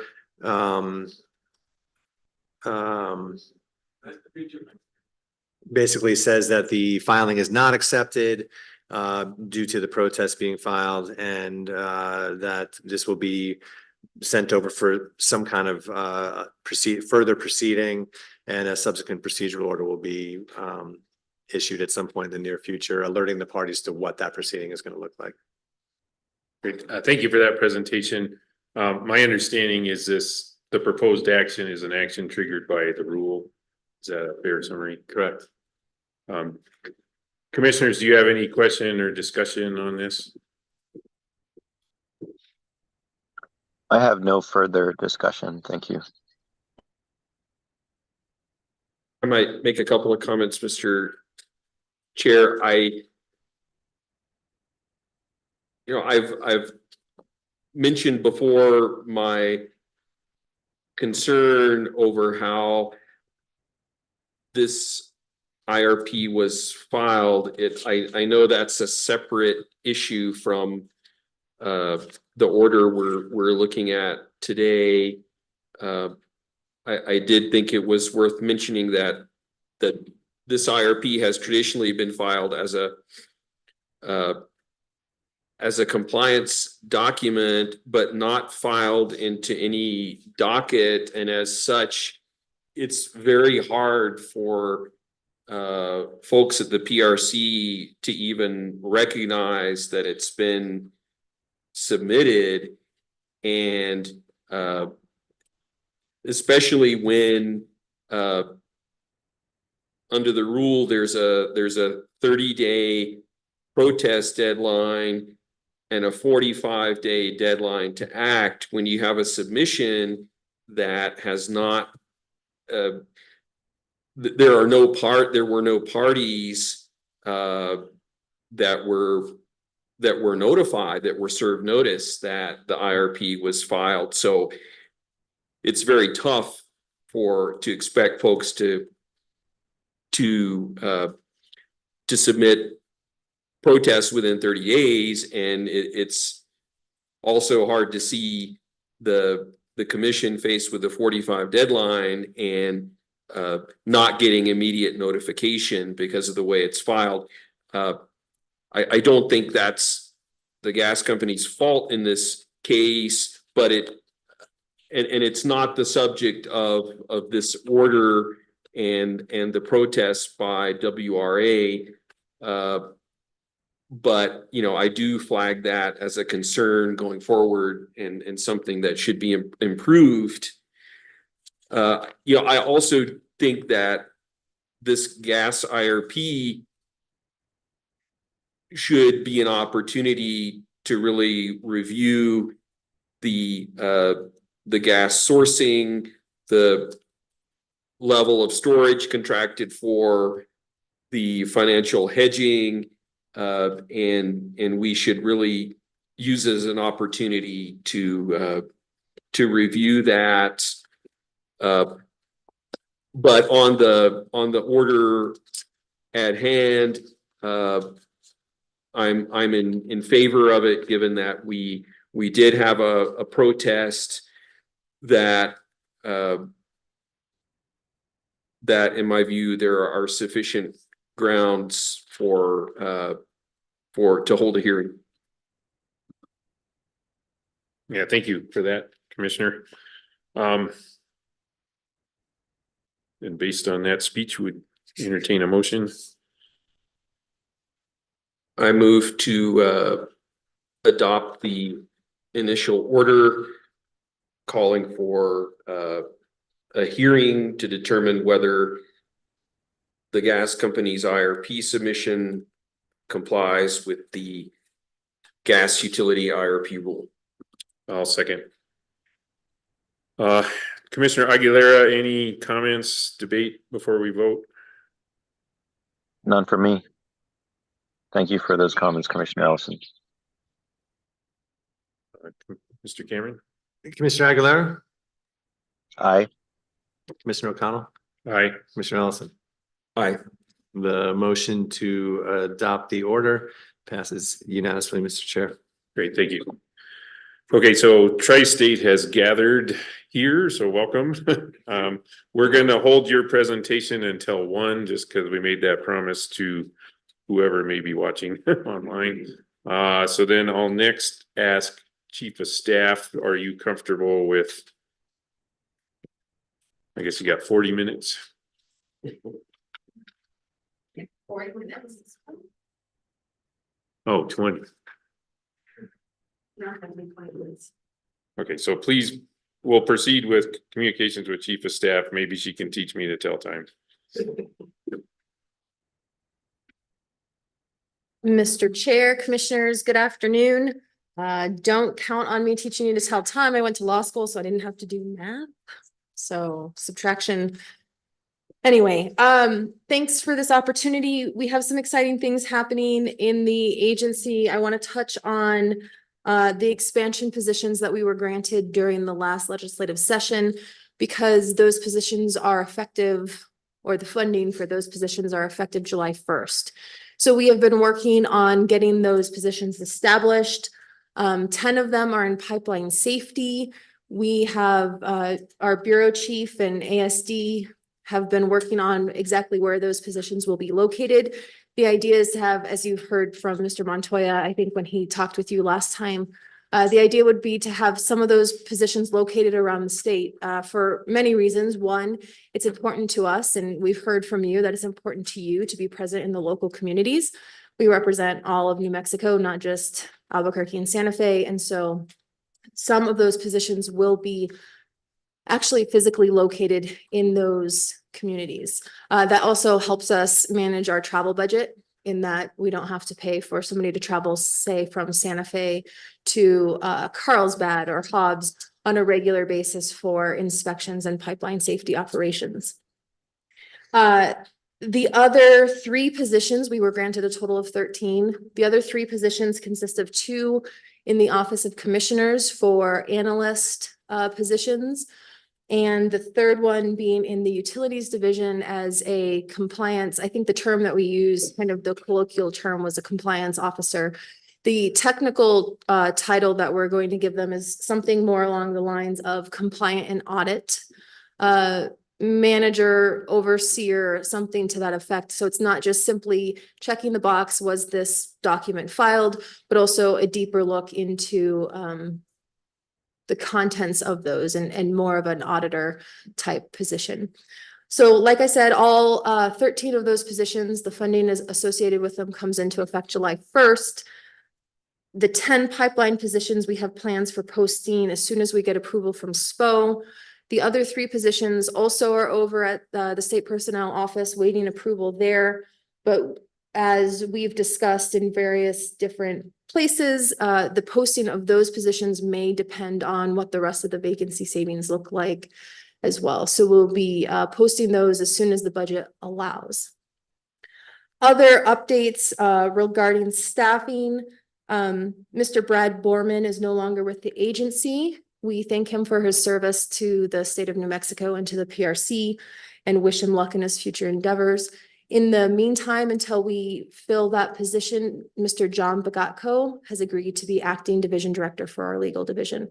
So for any inquiries or issues that require the legal division's attention, he's your go-to guy. Also want to congratulate Jesse Montoya and Mike Rippinger on retirements. Their last days in the office. Mike might be down the hall today, although I think last week was their last days in the office. So wanted to congratulate them. I heard you, Mr. Chair, congratulate Georgette on that retirement upcoming. So a lot of institutional knowledge, retiring, well-deserved, and congratulations to those. I think that's all that I had that was pressing to update you on, but I'm happy to stand for questions. Great, thank you. Commissioner Aguilera, do you have any questions for Chief of Staff? No, thank you for the work that you've been doing and getting those positions all set up. That's very exciting. I also am very glad that some of these postings will be somewhere outside of Santa Fe and Albuquerque. I think that's critical and a great idea. Thank you. Yeah, thank you. Well said, Commissioner Aguilera. I'm not gonna try to say that better because I don't think I could. Commissioner Ellison? Thank you for the discussion and for your efforts. All right, thank you. Thank you. Okay, gentlemen, we can begin this communications with commissioners item, and then I'll say let's stop. If we're not done in 10 minutes, let's stop at 5 till and give our guests a chance to settle in. And so anyway, I'll kick it off. Yesterday, I was at the New Mexico Rural Electric Co-op Association. They have their annual meeting. It was at Isleta Pueblo. And it was a robust program of many of the same issues that we just heard about last week when we were at the Western Conference of Public Service Commissioners. So, and then it's always, I think, educational to hear those issues from the point of view of a co-op. So I'm very grateful to have been there. And then another just takeaway item is Representative Meredith Dixon was there, and she is hosting the second version of the energy conference that she hosted last year. And the dates for that are September 22nd through 24th. So that was a great conference. Looking forward to seeing how that develops for later this year. So that's my item for communications with commissioners. I'll let you go last, Commissioner Aguilera, and then that gives you the opportunity now, Commissioner Ellison. Thank you, Mr. Chair. I did want to remind you and Commissioner Aguilera that I do plan to be out the last 2 weeks of June, and I'll need to look at the agenda to figure out whether I'm going to dial in or not. I guess it does depend on that. We were in attendance at the Western Conference of Public Service Commissioners last week. I thought that was an interesting conference. There was a lot of discussion around the recent FERC rulemaking on transmission planning and what that might mean. And obviously a lot of folks in the West are interested in regional transmission planning, and there are efforts underfoot on the academic side to do planning, but it seems to be still unclear what the new FERC rule would mean in practice. Yeah, I agree. That was a highlight of that conference, watching the current FERC commissioner and the former FERC commissioner talk about that. So thanks for highlighting that. Commissioner Aguilera, did you have any? Not really. I mean, also agree that Order 1920 is something that we need to stay updated on, as it will require some state commission involvement. And so I'm looking forward to that, because I think there is a lot with planning for transmission that needs to improve. So thank you for bringing that up, Commissioner Ellison. And aside from that, I don't have any other announcements. I apologize for some of the internet issues that I had earlier. I don't have a great internet situation, but I'm very glad that I was able to participate in these items. So I am currently on a vacation that I had that was planned before I had this job, and so also want to thank my family for letting me be here instead of having dinner with them. But that being said, I do want to apologize to Tri-State because I'm going to be dropping off now that we have gotten through the agenda items. But I hope to catch up with them soon. Mr. Chair, there's only one other thing that we might have to vote on. I don't expect it to be contentious. I neglected on the minutes of May the 2nd. There's an error that I wanted to correct, and it slipped my mind. At the very end, under communications with commissioners, the second paragraph has write a letter to the Western Power Pole leadership, and that should be Western Power Pool, POOL leadership. Yeah, I'll put that in the category of No vote. inadvertent typo corrections, but yeah. Yeah, thank you. I love those that fly right through spell check and your eyeball doesn't see them. So anyway, thanks for pointing that out. I think that brings communications with commissioners to a close, and then next up is and then thanks to Commissioner Aguilera's family. I'll extend that for sharing us with his vacation. And then what I'll say is, again, we've told folks that this next item will be at 1 o'clock. So I'll say let's take a short break. Tri-State can figure out how you want to be settled in up here, and then we'll turn the cameras back on at 1 o'clock. So looking forward to it.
Okay, good afternoon. We're back in session. Right now, we've got presentation from Tri-State Generation and Transmission Association, and we honored to welcome Dwayne Hiley, the CEO of Tri-State G&T. Mr. Hiley, I'll just let you speak for Tri-State and what it does. Grateful that you're here today.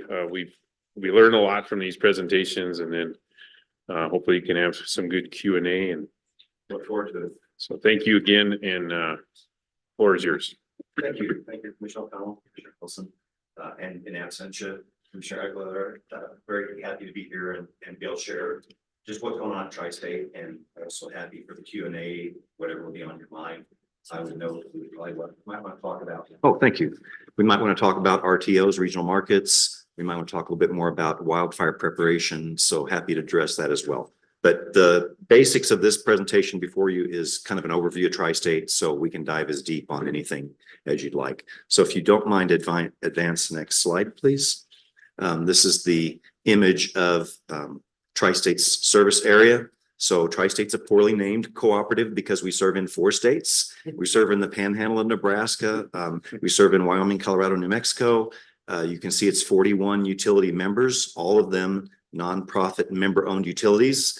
Those in Wyoming, Colorado, and New Mexico are cooperatives.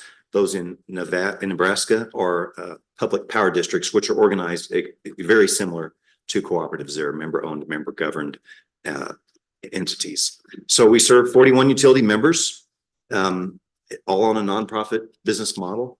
So I face a board of 41 democratically elected representatives from each one of those member systems every month.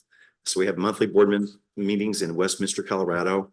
I think it's a perfect business model for a utility because I face the people who pay the bill, and they care a lot about reliability and affordability, and they remind us every single month that that's what's important to them. So no matter what we're doing, we're totally laser focused on how it affects the end user.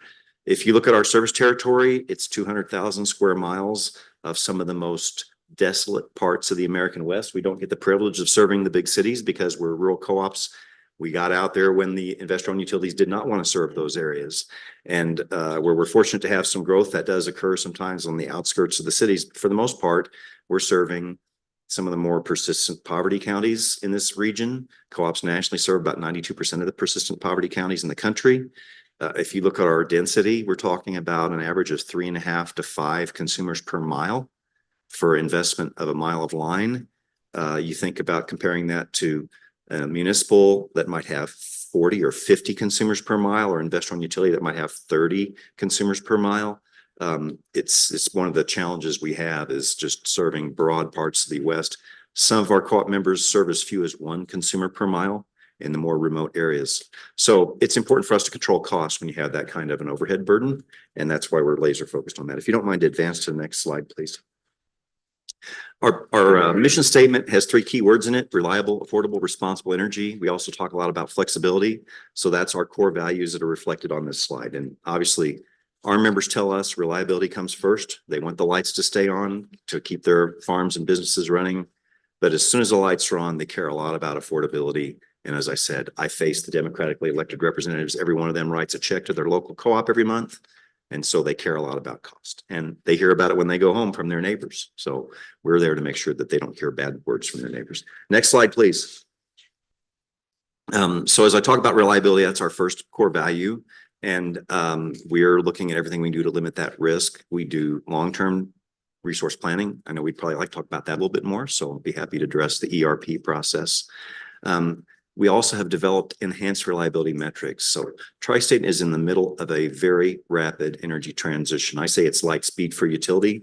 I think we're transitioning as fast as anyone and moving from fossil fuel-based resources to clean energy resources. That means the retirement of coal. It means building wind and solar and storage, and doing it as fast as we can. And we are making a big change. So the New Mexico Energy Transition Act, passed in 2019, calls for a 50% renewable portfolio by 2030. Tri-State will be there by 2025. So the rate at which we're building wind and solar and storage is going to put us there by 2025. By 2030, we'll be at 70% clean energy across all 4 states in which we serve.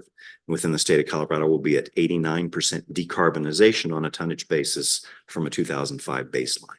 So that reflects the unique rule that Colorado has, which is a carbon reduction standard that we meet there. So what keeps us reliable, though, is diversity. We intend to keep fossil fuels in the mix. We've demonstrated through something we call level 2 reliability metrics, which are above and beyond what any other utility is using, that as we rely more and more on intermittent resources, we have to have those fossil fuel resources there for the extreme weather events. We saw it in Storm Uri.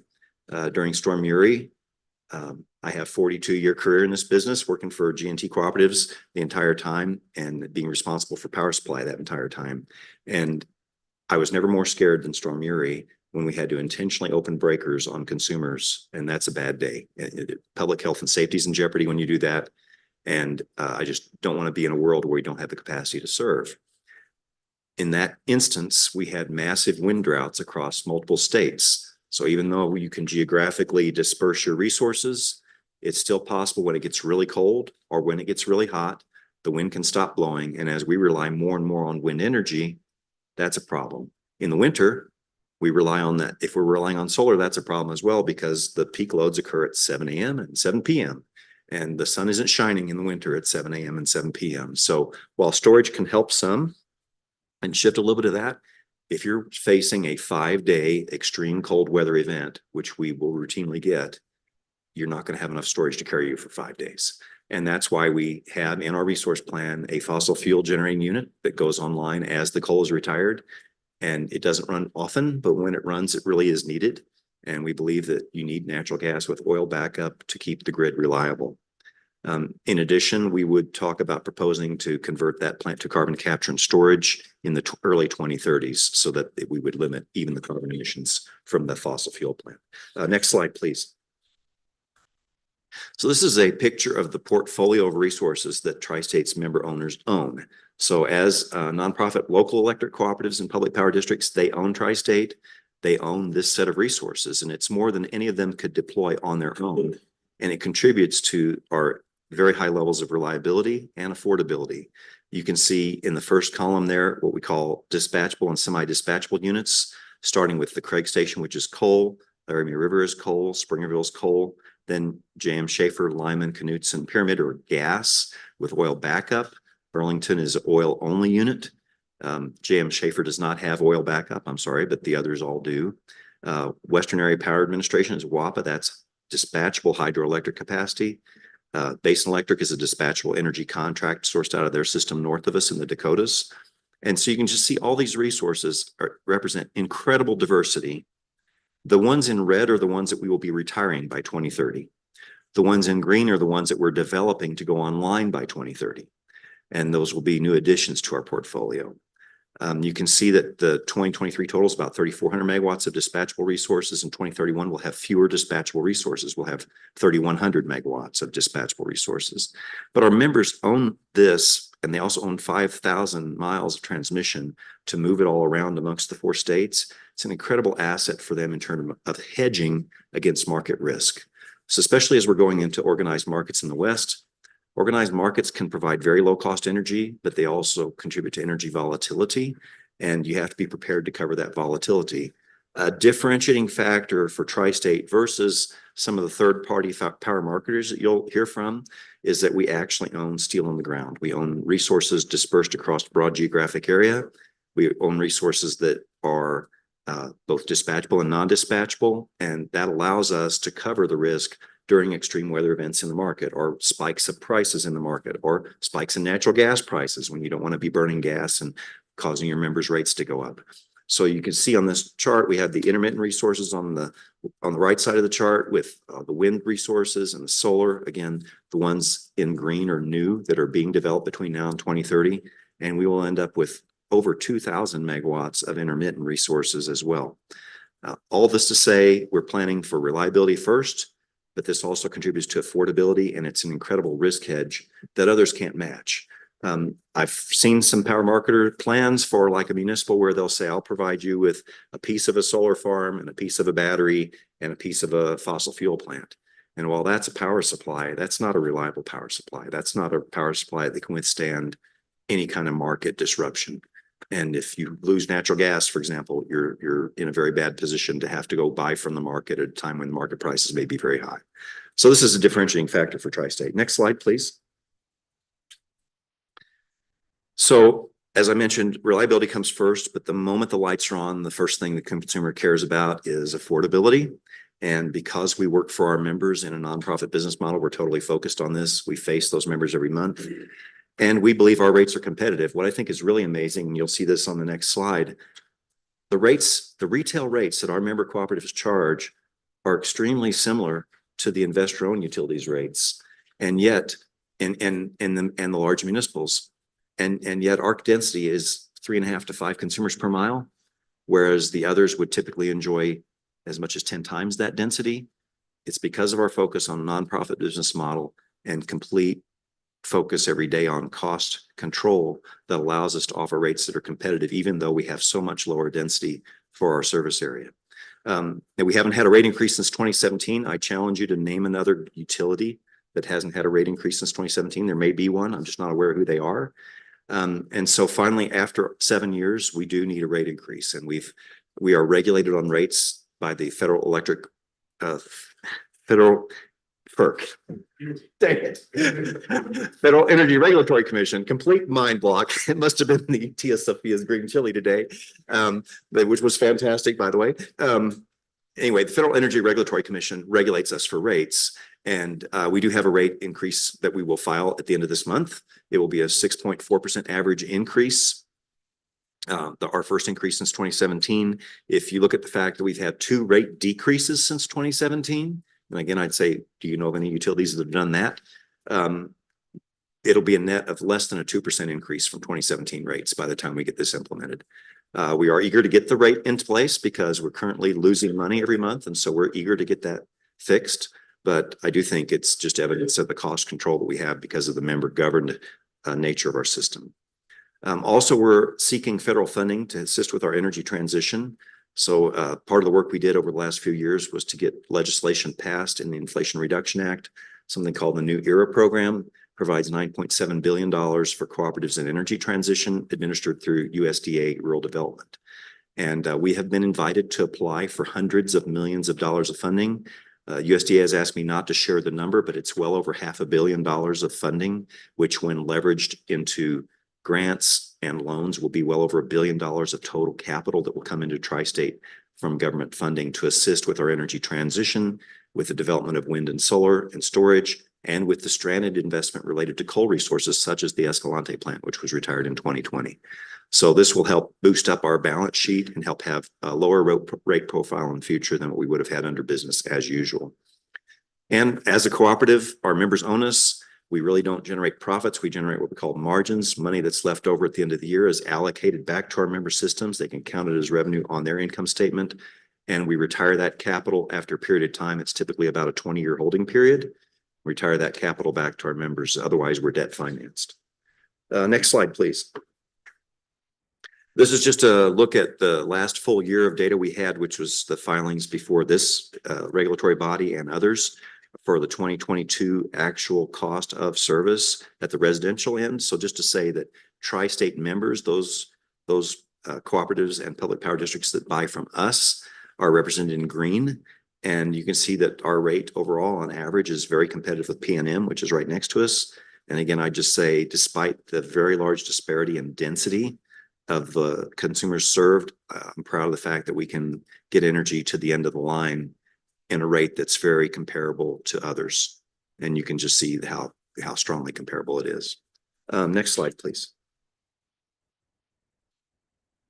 So I mentioned a little bit earlier our responsible energy plan, which we kicked off in 2019.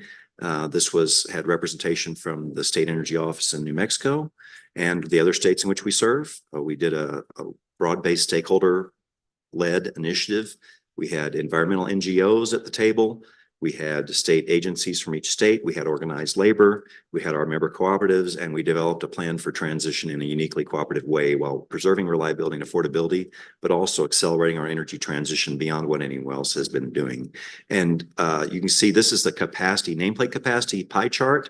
You'll see the number of renewables there. But again, in terms of energy production, when you see by the end of by 2025, we'll be at 50% energy from non-emitting sources. And by 2030, it'll be 70% clean energy used by members across all 4 states. So that's the energy side of things. And again, we're doing that on our terms, which is cooperative business model, member-owned and member-led. Next slide, please. One example of that is when we made the decision in 2020 to retire the Escalante coal plant near Grants. This is a photograph of that site. So in the background, you can see the coal plant itself, which is still standing. There is a potential for another entity to purchase that plant and use it for clean hydrogen production. So that's being held in that potential. But in the meantime, the coal plant is retired. And but what you see all surrounding it there on 1,700 acres is the solar project that's been developed. We call it Escalante Solar. It's 200 megawatt solar project. I checked on it a few minutes ago. It was at 193 megawatts. So it is not yet commercial. It'll be commercial, I think, within a day or two. We've been seeing test energy this month, and I've already seen it at 200 megawatts a number of days this month. So it's capable. It's meeting its goals. It will be, even this morning, I just looked about 10 a.m. and 70% of the energy in tri-states at that instantaneous moment was coming from renewable resources. About 20% was coming from coal at that moment in time. So this is going to be very transformative for us. But we intentionally put this solar project on this site because we wanted to restore tax benefits to McKinley County and the school district. So we know that when we close a plant in a community, it has devastating impact in terms of the loss of jobs, the loss of tax revenue in critical facilities. And so our board said, put it there. And that represents over $200 million of direct investment. Lots of jobs were there for the construction, but ongoing, there will be tens of millions of dollars that move into the McKinley County and the school district to, it can't replace the revenues from the coal plant, but at least softens the blow. We're doing the same thing in Craig, Colorado, where we'll be retiring a coal plant at the end of the decade. The board has directed us to put a solar project there as part of that transition to help soften the blow to the local community. Now, next slide, please. So another thing our members are asking for is greater flexibility in their contracts with us. Typically, a G&T has a contract we call an all requirements contract with our member systems, meaning they're bound to buy all of their capacity and energy from us. Reason for that really goes back to the original formation of G&Ts under the Rural Utilities Service. The federal government said, if we're going to loan you money to build power plants, we need to guarantee it's going to be repaid. That means the people who buy power from you have to commit to at least continue to buy it through the term of these loans that we're offering to you. So if they're offering 25-year loans, they want to see a 25-year contract. And that means the members are bound to buy all their capacity from us for that period. Now, Tri-State currently has a 5% carve out, so a member can build local projects if they need to support a local tribal unit or a local community solar project, for example, they can do that, but only up to 5%. So what we're getting ready to file in the next week, I think, Jay says yes, is a new tariff at the Federal Energy Regulatory Commission. We call it Bring Your Own Resource, BYOR, sounds like a lot like Bring Your Own Beer. And it allows a member system to generate up to 40% of their needs with a local energy project and bid that into Tri-State's system. They can receive revenue under a long-term contract from Tri-State. They don't have to make any buy-down payment or upfront payment to be able to activate and access that. And you'll see that tariff filing again, likely within a week. So we're super excited about that option. In addition, we're actively developing a distributed energy resource management platform, DERMS. We did receive some federal funding to assist with setting that system up, and it will allow us to aggregate our members' load control efforts and bid them into the developing power markets in the West. That's going to be a very useful virtual power plant for our members. In addition, we're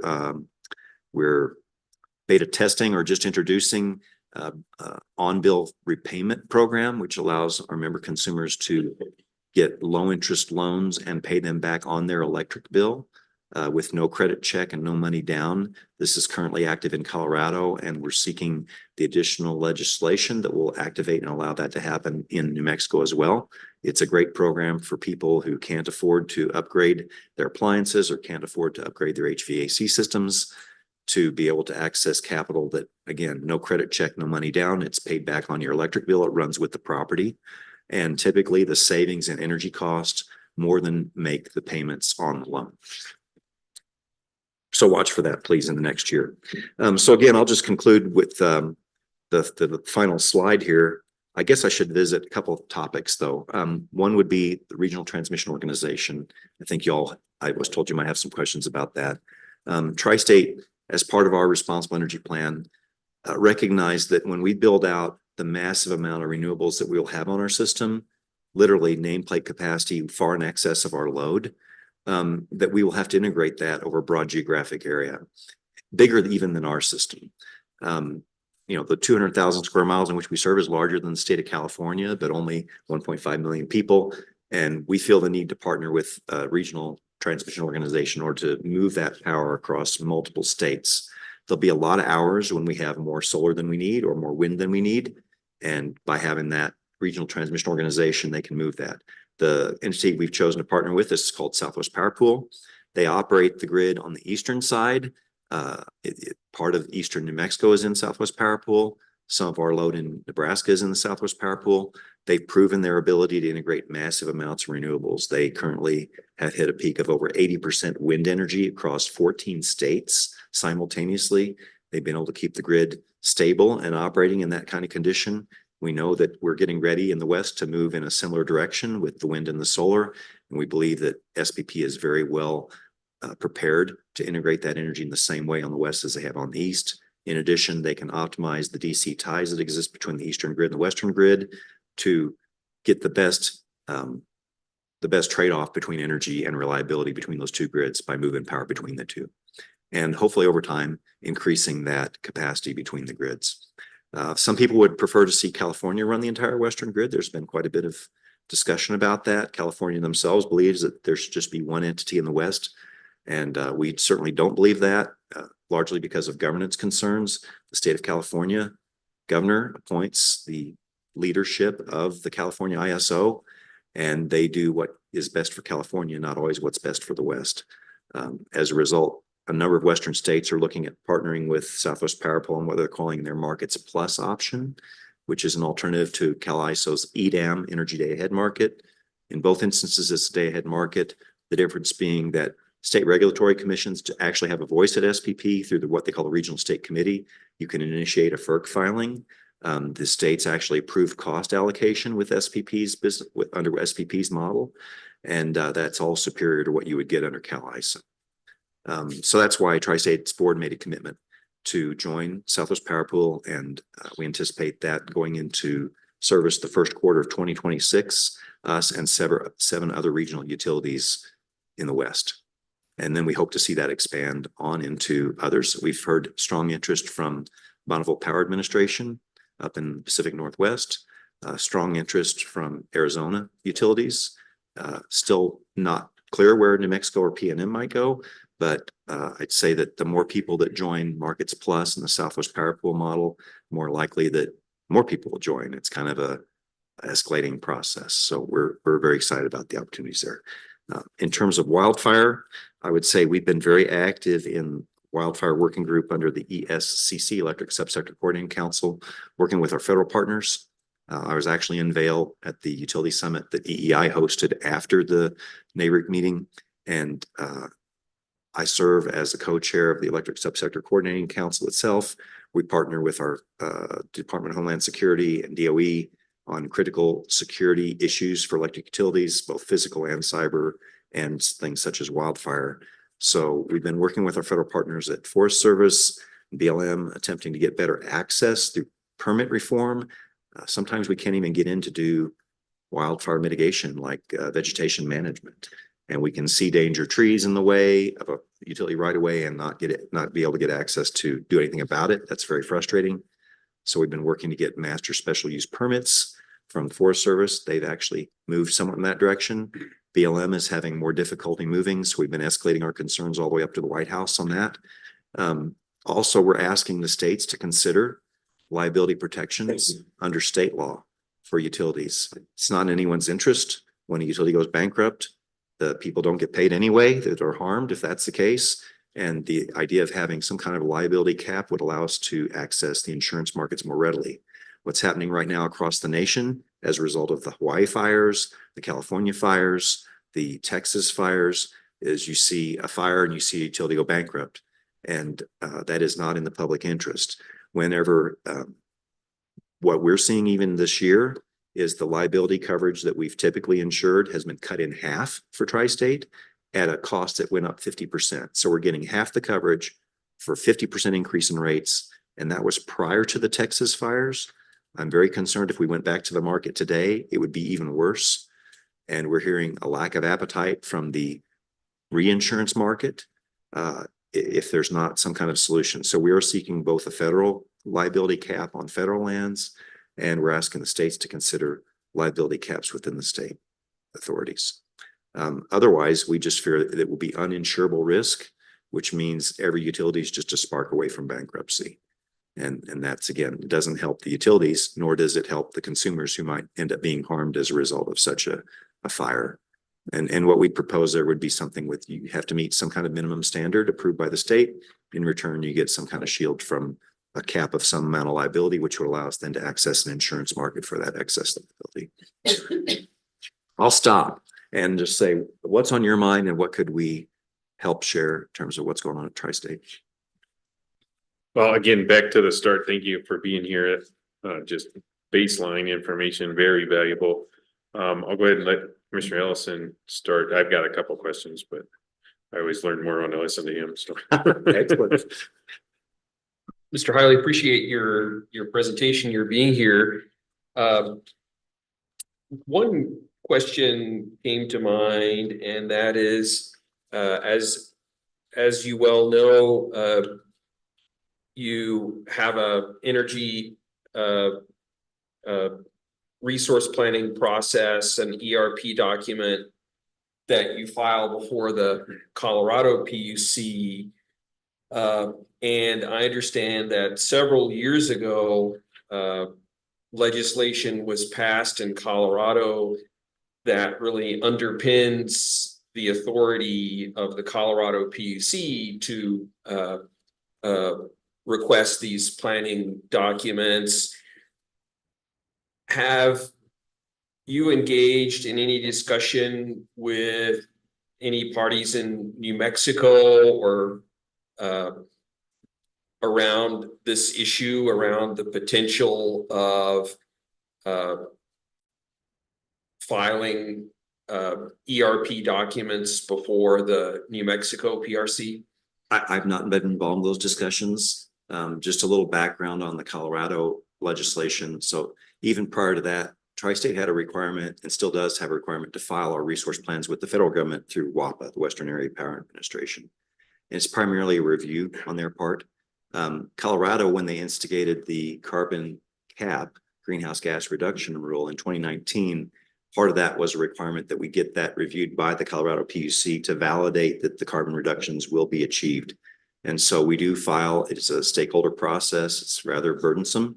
And we go through hearings before the PUC and stakeholders make claims, and we have stakeholders from both within the state and outside the state that to participate.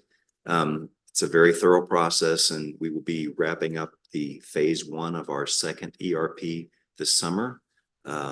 In that ERP is hundreds of megawatts of wind and solar, which help us get to the clean energy goals. Quite a bit of storage, both short and long duration, 100-hour storage batteries, and the addition of a natural gas-based combined cycle plant to provide that reliability as we retire coal. It's anticipated that plant will have carbon capture and storage.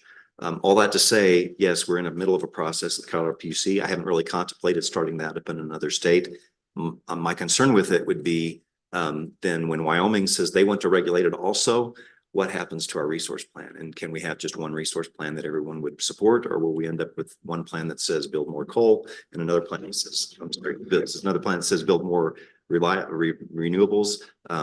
So I'm not sure how we would manage that process. Sure, I understand. I guess from my perspective, a concern is that the New Mexico cooperatives have a legal obligation to meet these renewable portfolio standard mandates, yet they don't control their supply. And so we're sort of left with a gap. Yeah, I understand that. So, as a member governed entity, the resource plan starts at our board table. And our board is involved in reviewing that before it's submitted to the Colorado PUC. And it's true that there are stakeholders that pull that plan in different directions and there is some give and take. But I do believe our members have a voice. No one member has the majority voice. That's the co-op model, one member, one vote. So I'd say they have influence, but they don't get the ultimate decision in that. Yeah. And clearly you have one resource mix from that you're purchasing from elsewhere. You get WAPA, federal hydropower. Correct. You purchase power. Your member cooperatives have some resources which you're dispatching, I understand. So you have one system dispatch, yet different states have different requirements in terms of renewable portfolio standards, carbon requirements. How is it that you feel confident that Tri-State can meet this 40% RPS standard by 2030? Are you able to allocate the RECs, the renewable energy credits, between the states in such a manner that you will be able to meet that 40% requirement? We actually have to meet a pretty rigorous standard to prove that the energy sourced is coming from those renewables and it's not just a rec math game. So we will demonstrate to the state's satisfaction that we're meeting the RPS, which is a 50% requirement by 2030. And we believe we'll be there 5 years early by the end of 2025 with the amount of construction we're doing on wind and solar. So we think it'll be pretty easy to meet that standard actually well in advance of its deadline. I understand there's been some discussion at the Roundhouse of additional legislation that might push it further. I'm pretty confident we're going to be able to meet those regulations just because we're going to be at 70% by the end of the decade. So if they want to use us as a standard to hold the other utilities to, very comfortable with that. It's difficult to manage when different states have different requirements. So New Mexico is basing theirs on a renewable portfolio standard on a percentage of renewable energy delivered, but Colorado bases it on tons of greenhouse gas emitted to support that energy delivered. So it's a rather complicated math problem to solve, but yet we're willing to solve it. Now, as of today, Wyoming and Nebraska don't yet have greenhouse gas targets or renewable portfolio targets, but it's possible they could have, in which case we'll have to manage to all that. We operate our system as a single entity on behalf of all of our members, and I think that's an important distinction. So we have 41 utility members. They came together to form Tri-State to hedge risk. Really, that's the primary purpose of Tri-State. We're hedging against market price risk by having such a diverse portfolio of resources, but it also means that they're sharing in costs and there's one postage stamp rate for everybody, whether you're in Nebraska or whether you're in New Mexico. And it may be that there's a policy decision made in one state that drives costs up or costs down, but everyone shares in that. And that way they're hedging their risk. They're never going to be in the very best position, never going to be in the very worst position if that makes sense. It's any risk hedge is like an insurance policy, comes at a cost. But in this case, our members have agreed to just share all the costs of doing business across all 4 of these states with resources in 5 states. And that helps them have a more predictable and steady supply cost of power against any kind of thing that would happen. So we try not to look, while we meet each and every state's requirements, we still average those costs together for our members so that everyone gets just that average, which is hedging that risk. I'm not sure if that directly went to your question, sir. A related question. Am I correct in my understanding that your contracts for generation supply with the co-ops specifies some level of self-generation that they're able to supply? Correct. Does this bring your own resource, having up to 40%, is that a modification of the contract? That would be. So we've been developing this with our members across all the states for the last several months. We had an attempt 2 years ago to come up with a similar program. We made a filing at the Federal Energy Regulatory Commission. It was rejected based on the protest of one of our members, basically, who thought it was too good of a deal, frankly, is what they thought. So that was rejected. We've since regrouped. We've come up with what we think is now an even better program that we intend to file within weeks, maybe by the end of next week. I'm looking at Jay and he's nodding. So the Bring Your Own Resource program, we think we'll be filing by the end of next week. And under that program, a member can self-develop. Well, let me rewind just a little bit. Under our current wholesale electric service agreement contract with our members, they can only self-generate up to 5%. And that's because of this guarantee that they get their debt, we get our debt repaid business. But under this modified program, Bring Your Own Resource, members will be able to bring a resource up to 40% of their total usage and bid it into the tri-state mix, where we can then dispatch it and integrate it with the rest of the system, just like we would any other resource. So it saves them having to go through generator interconnect process and the burden of that. And then that energy is deemed for their use and the environmental attributes are reserved solely for them. So it's typically the case where what we've felt the pressure from our members is those that want to move even faster in an energy transition than what we're doing, and they feel like they're being held back. So if, you know, or they want to work with a local tribe, for example, to help them get solar, and they're already at their 5% cap, so they can't do more. So in this case, they can bring that resource in, very quickly integrate it, no buy down payment, no upfront capacity payment to exit. It's just bring it in. If it works for tri-state, it's going to work for everybody, and our members will integrate that into the system. So that tariff will be filed again within a week or so. It should provide a lot more flexibility for those members that need it. I don't expect all of our members to do it, but we have the ability through our modeling. It looks like we could allow every single member to do 40% self-supply and still be okay. Okay, thank you. Yeah, you're welcome. Yeah, so just following up on the bring your own resource, that's an interesting concept. One thing that your presentation caused me to wonder is, what is the co-op doing versus what Support Tri-State's supplying? Because the big one was on-bill repayment. Yes. So that, to me, it's like Tri-State helping all the way down to the individual member bill. Yeah. So, I mean, Tri-State's owned by our members, so we provide whatever our service our members ask us to provide. They own this. Mostly that's transmission and generation capacity. However, in this case, we can bring some economies of scale to the on-bill repayment program. We were able to go request and receive $50 million of zero interest money from the federal government, USDA Rural Development, that can be relent to our local cooperatives. It's currently being administered by the Colorado Clean Energy Fund. Now, the Colorado Clean Energy Fund is just the entity that takes care of vetting the person who's going to get the loan, making sure it's appropriate, that they're getting the right kind of facilities changed to their home or business. So they do that administration. There's a small administrative fee.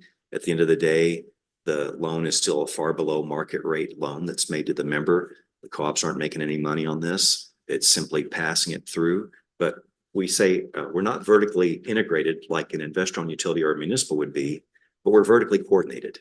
So we try to work with our members in developing the program. We've had a lot of member input on how it should work. And then we now have 2 cooperatives that have started using the program, another, I think, up to a dozen that are ready to kick it off this year. And we would love to see the legislation that would allow it to happen in New Mexico and Wyoming and Nebraska as well. So we still need to see that legislative change to allow that to be done. But the Colorado Clean Energy Fund is a very cost-effective way to administer that, if you don't mind having the word Colorado in its name. Or we could work with the state entity in New Mexico to make it work.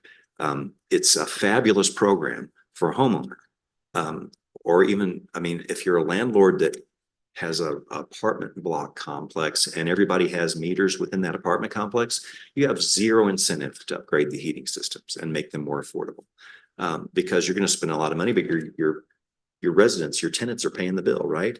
But under this program, the co-op can loan you the money to make the energy efficiency investments. It's paid back through the savings in the energy bill by the tenants. And so they're going to see their heating rates go down. Maybe they're going down $30 a month, and the repayment of the debt is $25 a month for the next 5 years. Well, they're still saving money. And at the end of 5 years, landlord has a brand new heating system in his apartment building that's been paid for by the tenants. The tenants have lower energy bills. It's win-win-win.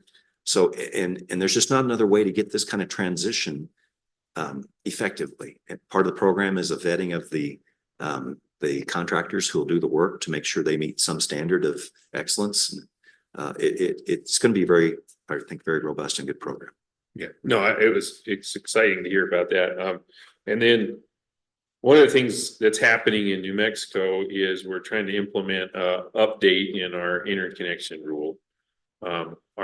The co-ops, as you know, vary in size and administrative heft and those type of things. So some of them are struggling with the analytical requirements of meeting that rule. So that was where I was keying off. I was like, oh, well, Tri-State's helping all the way down at the member bill level.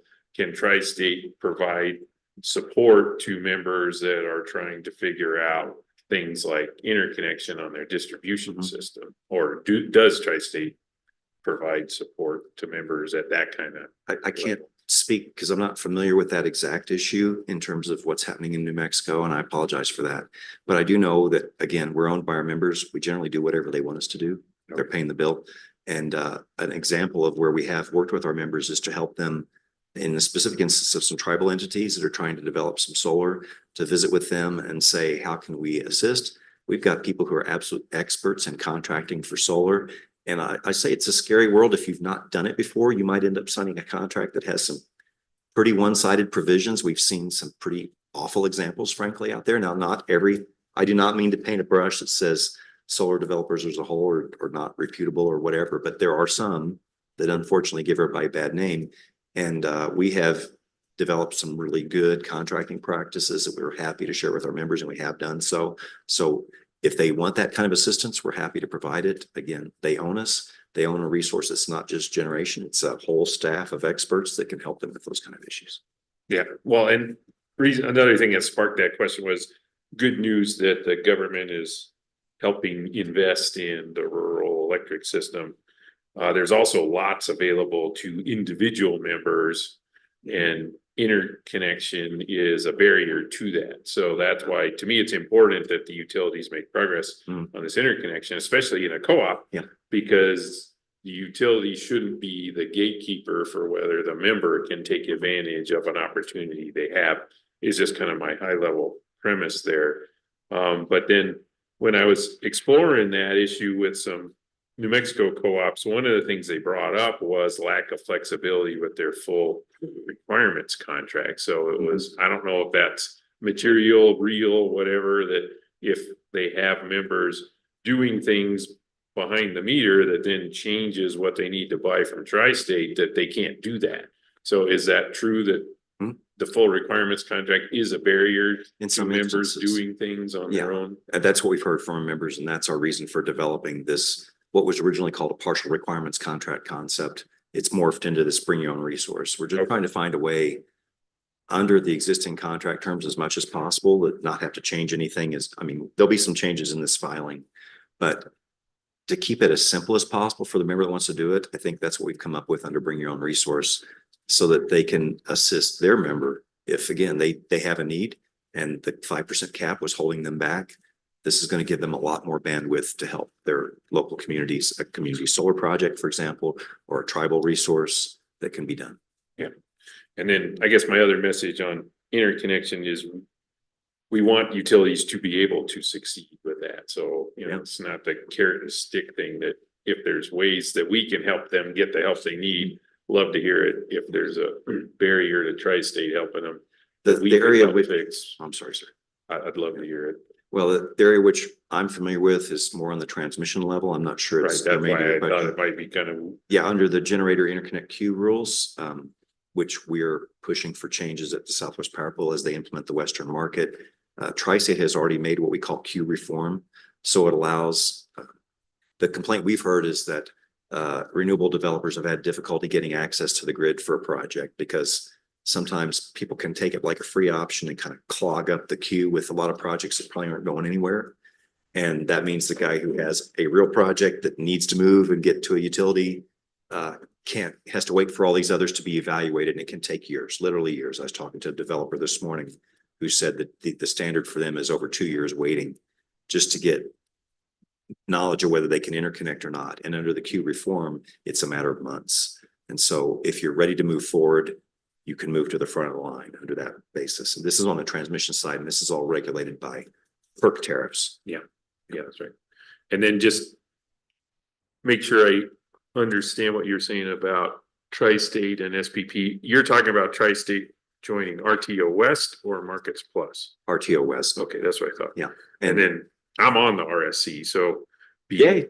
Yeah. So interested to see exactly what Commissioner Ellison was talking about is, how SPP deals with that.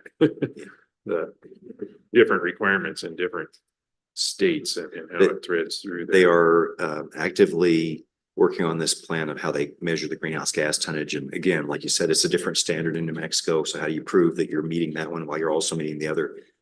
I think it's mathematically doable. It's not going to be pretty, but it's mathematically doable. And then one of my big topics there is, the promise of DC tie optimization.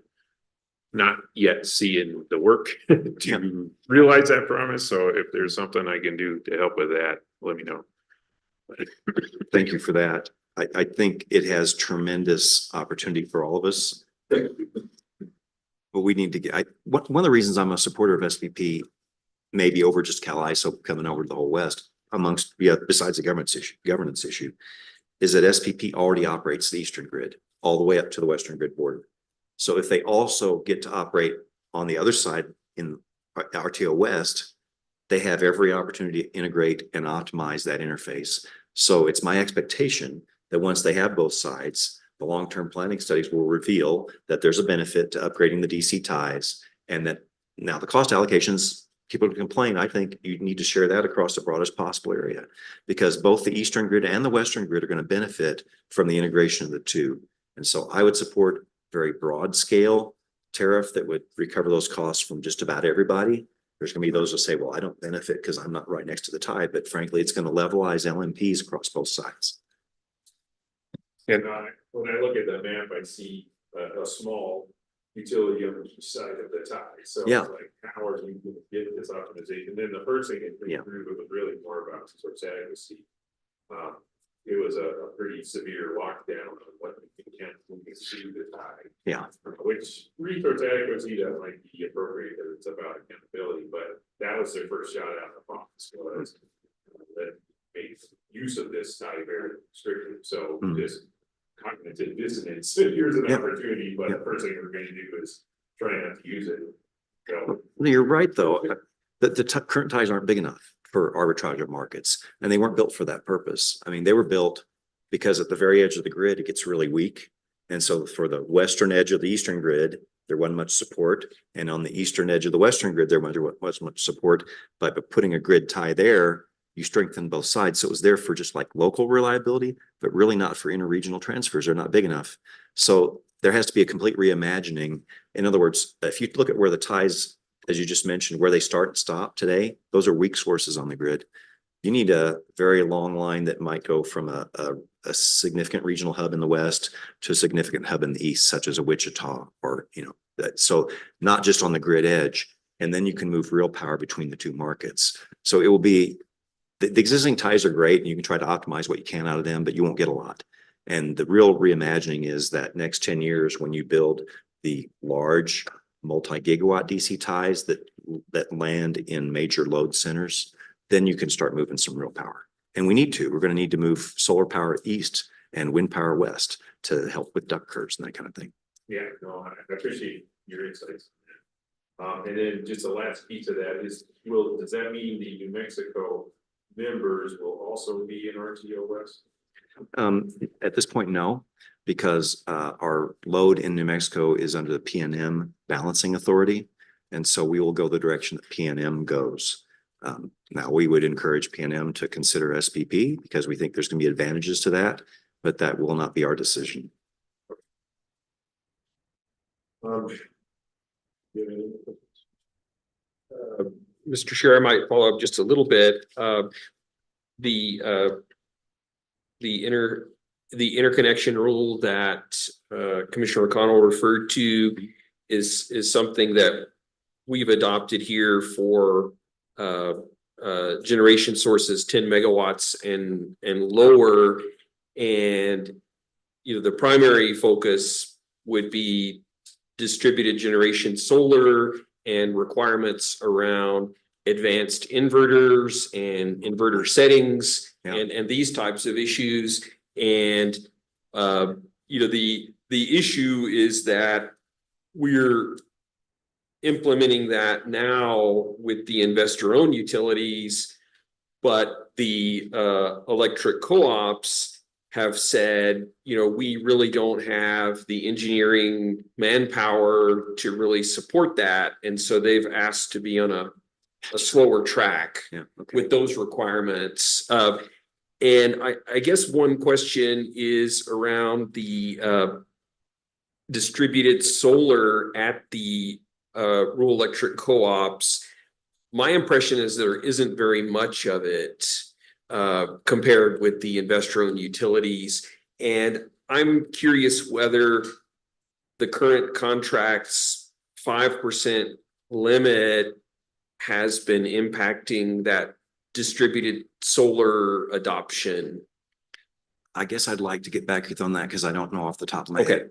I'm not aware of who would be at that limit. I think there may be some. So I prefer to follow up with some information to you and we can share what we know about that. Okay, that's fine. The iron air battery that you've got in your charts, 100 megawatts, is that a Form Energy battery? That's what we're proposing. So this is a proposal at this stage. So it's in our Colorado ERP plan today.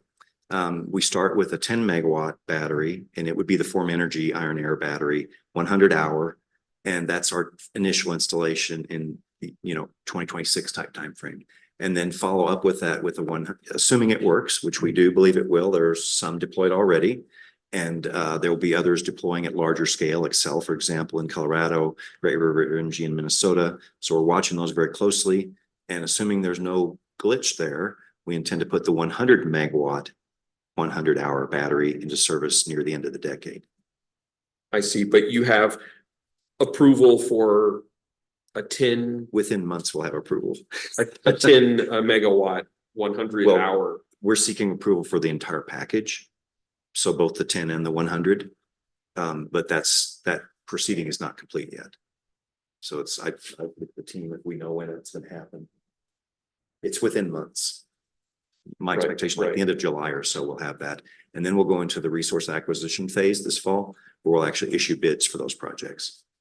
So I say form, but if there's another producer, I mean, I wouldn't exclude them, right? Sure. That is interesting. I do understand their round trip efficiency is not that great, around 40%. I don't know the numbers, but I know it's not as good. It's not the battery you'd use for daily load balancing.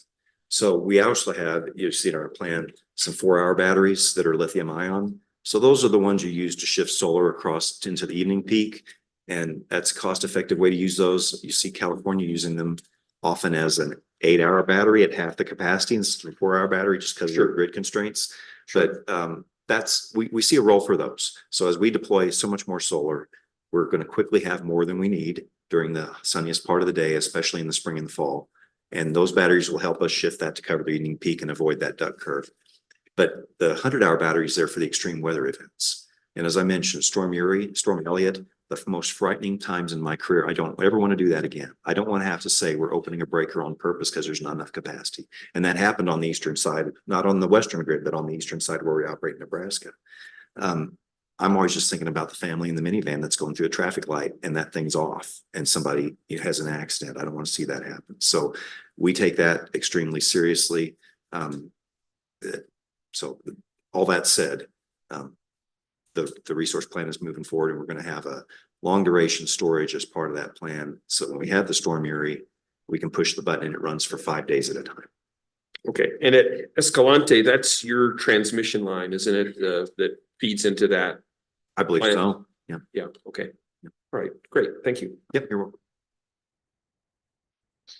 Well, again, Mr. Hiley, thank you for being here. I've heard many descriptions of the three of us. Boring is probably the most complimentary, but you survived, so. Well, first of all, I would never say that.